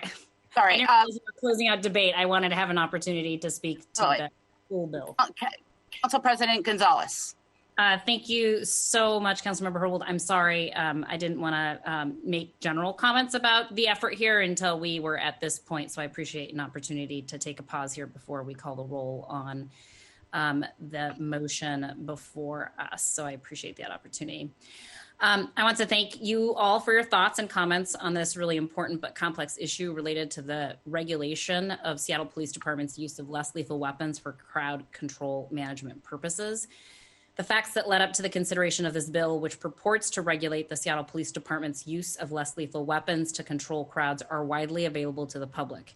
And in some instances, members of this council, county council members, and state legislators personally witnessed or experienced the use of less lethal weapons during otherwise peaceful protests. Seattle Police Department's use of force during last summer's Black Lives Matter protests, in some instances, appeared to me to be excessive, indiscriminate, and an inappropriate escalation of an otherwise peaceful protest.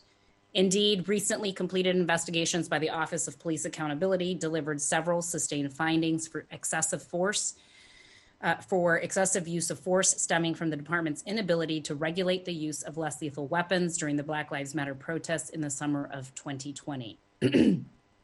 Collectively, our community and elected leaders witnessed a tremendous failure in the development and implementation of the Seattle Police Department's policies, training, and officer behavior regarding the use of less lethal weapons during last summer's protests.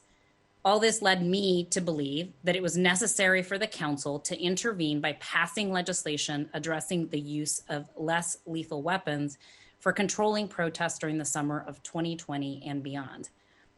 The motivation was never to be unreasonable here in our policy approaches or to negatively impact public safety, as some have speculated. So I wanted to take the opportunity to be clear about the why, from my perspective of pursuing this important policy goal that would reduce the indiscriminate and inappropriate use of less lethal weapons on the people of our city. My motivation as a civil rights attorney and as a policymaker has always been focused on mitigating against the indiscriminate and inappropriate use of less lethal weapons by police officers during ongoing or future peaceful protests. It was necessary, I felt, that the council take legislative action to develop and maintain satisfactory policies and protocols in this critical area of policing that has a clear intersection with the civil rights and general safety of our residents, who might participate in or be in the area of demonstrations.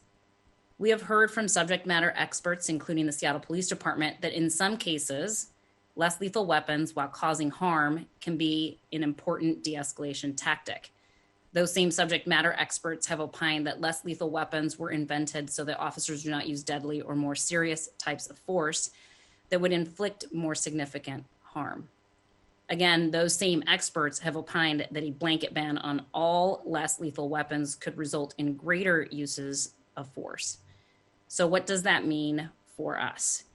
It means that for us, we need to strike, as policymakers, a balance, and we must strike the balance within the newly known information that has come to light via the various civil rights cases that are being litigated right now against the city of Seattle. And I'm not going to spend any time highlighting those facts here, since Councilmember Lewis did a very fine job of thoroughly summarizing and highlighting the developments that have come to light since the consideration and passage of the base ordinance that we are now discussing in this committee. Unfortunately, the federal court overseeing the consent decree has and will likely continue to question the council's legal authority to pass laws related to how, when, and whether the Seattle Police Department can use force. That means that the city council is likely going to be hamstrung in our efforts to legislatively regulate use of force when Judge Robar has openly indicated a preference that issues related to use of force be done via the Seattle Police Department's policy development process, consistent with past practice, as opposed to in these council chambers. In an ideal world, we could entrust that subject matter experts in the police department would develop satisfactory policies around less lethal weapons. And we would also have confidence that officers would be well trained in and adhere to those policies, all while upholding the confidence of the general public in their ability to do so. But we do not live in an ideal world. And I continue to hear broad concerns and expressions of loss of trust in the Seattle Police Department's ability to protect the First Amendment rights of the people expressing their views via demonstrations, especially when the police itself is the subject of those First Amendment expressions. I strongly share in those concerns and continue to believe that tear gas does not fit the values of the people of our city. This perspective is in stark contrast to those that have stated opposition to any restrictions on the police department's use of less lethal weapons or any other kind of force. I disagree with that perspective, and as recent as February 3rd, 2021, even the Seattle Police Department acknowledges that these crowd control issues must and should be addressed. Specifically, Interim Chief Adrian Diaz recently acknowledged this dynamic and tension in his blog post of February 3rd, 2021, in which he wrote, quote, "Summer 2020 presented unimagined challenges. SPD and the communities we serve must rethink how to work together to ensure the expression of First Amendment rights in a safe and equitable way. The evolving nature of demonstrations and protest must be accompanied by modulated police responses," close quote. While the council developed this legislation, I understand that the Seattle Police Department promulgated revised use of force policies for the use of less lethal weapons. Those revised use of force policies will be subject to the same consent decree review that this draft ordinance will be subjected to if this motion passes. The federal court, Department of Justice, and police monitoring team will review this legislation in the context of those SPD policies. Voting in favor of the motion for review is not, in this instance, a vote on the substance of the policy issues as a final product, but a vote in favor of complying with the consent decree process with the best version of the ordinance that we could advance. And again, these are all, this is an effort to comply with the legal obligations of the consent decree. In doing so, I want to be clear with the viewing public that I believe that the federal court, Department of Justice, and the police monitoring team will have a strong proclivity to give deference to the Seattle Police Department's promulgated revised policies when doing a side-by-side comparison of the proposals presented by the Seattle Police Department and the council. And while I support the ongoing development of this legislation, I also acknowledge that based on Judge Robar's comments during last week's status conference hearing, the court is likely to restrict how much the council can put controls on the use of less lethal weapons outside of the consent decree process. This is consistent with the comments made by Chair Herbold, in which she has repeatedly reminded us that because of the consent decree and ongoing monitoring of the city and our police department, the ordinary charter provisions that provides this council complete legislative authority just simply don't apply here. So after consultation with the Inspector General, the Director of Police Accountability, and considering the CPC's input and input of various use of force subject matter experts, I believe that this legislation is still imperfect and that thorny issues remain unresolved. That being said, I know there's still much more work to be done on these policies, which will continue to evolve following additional interactions with the court, the accountability entities, and the community at large. And so as a result, I do intend to support this motion to allow for this version of the legislation to be reviewed within the consent decree process, and look forward to continuing to work with the chair, with the federal police monitor, with the city attorney's office, and with others on accomplishing ultimately our policy goals, although it may be through the consent decree process and not necessarily through the ordinary legislative process. Thank you, Chair Herbold.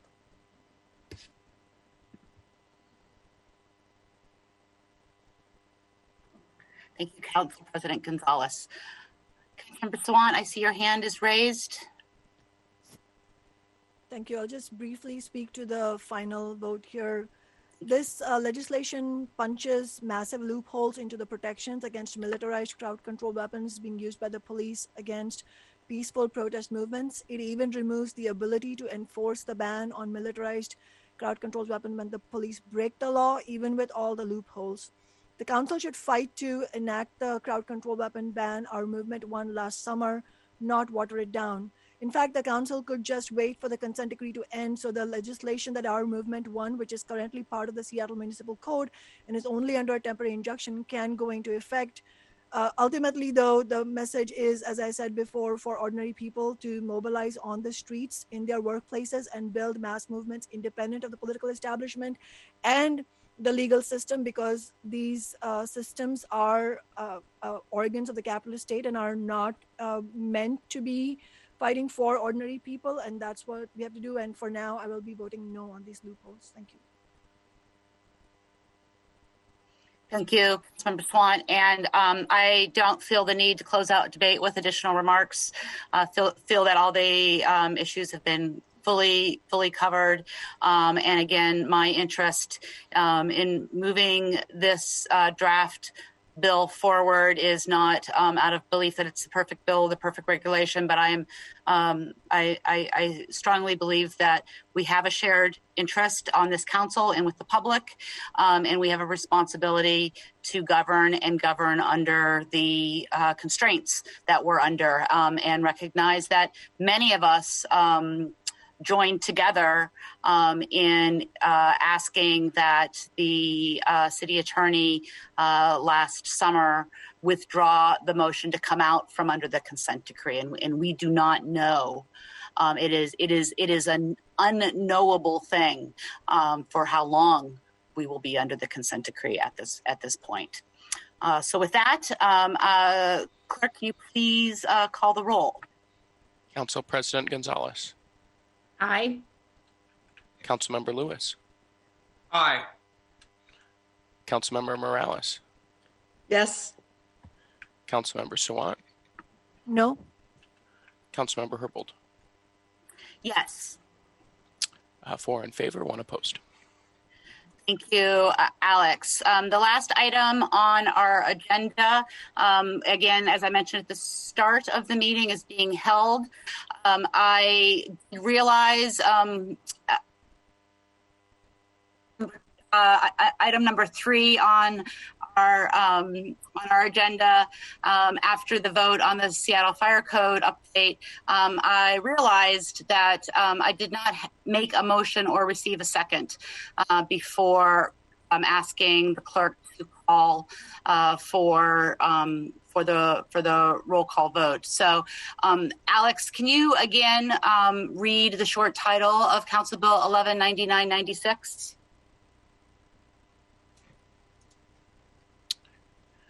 Council Bill 1199-96, an ordinance relating to Seattle's construction codes adopting the 2018 International Fire Code by reference as the Seattle Fire Code, amending certain chapters of and adding new chapters to the Seattle Fire Code, amending sections 3.02.125, 22.600.020 and 22.602.090 of the Seattle Municipal Code, repealing sections 1 and 3 through 35 of Ordinance 125138, Section 1 of Ordinance 125392, and Section 1 through 9 of Ordinance 125948, and ratifying and confirming certain prior acts. Thank you, Alex. I move Council Bill 1199-96. Can I have a second, please? Second. Thank you. Alex, please call the roll. Council President Gonzalez. Aye. Councilmember Lewis. Aye. Councilmember Morales. Yes. Councilmember Sawant. Yes. Councilmember Herbold. Yes. 5 in favor. Thank you so much. And with that, if there are no additional comments from my colleagues, the next Public Safety and Human Services Committee meeting is scheduled for February 23rd. With that, seeing no further comments, we are adjourned. Thank you so much.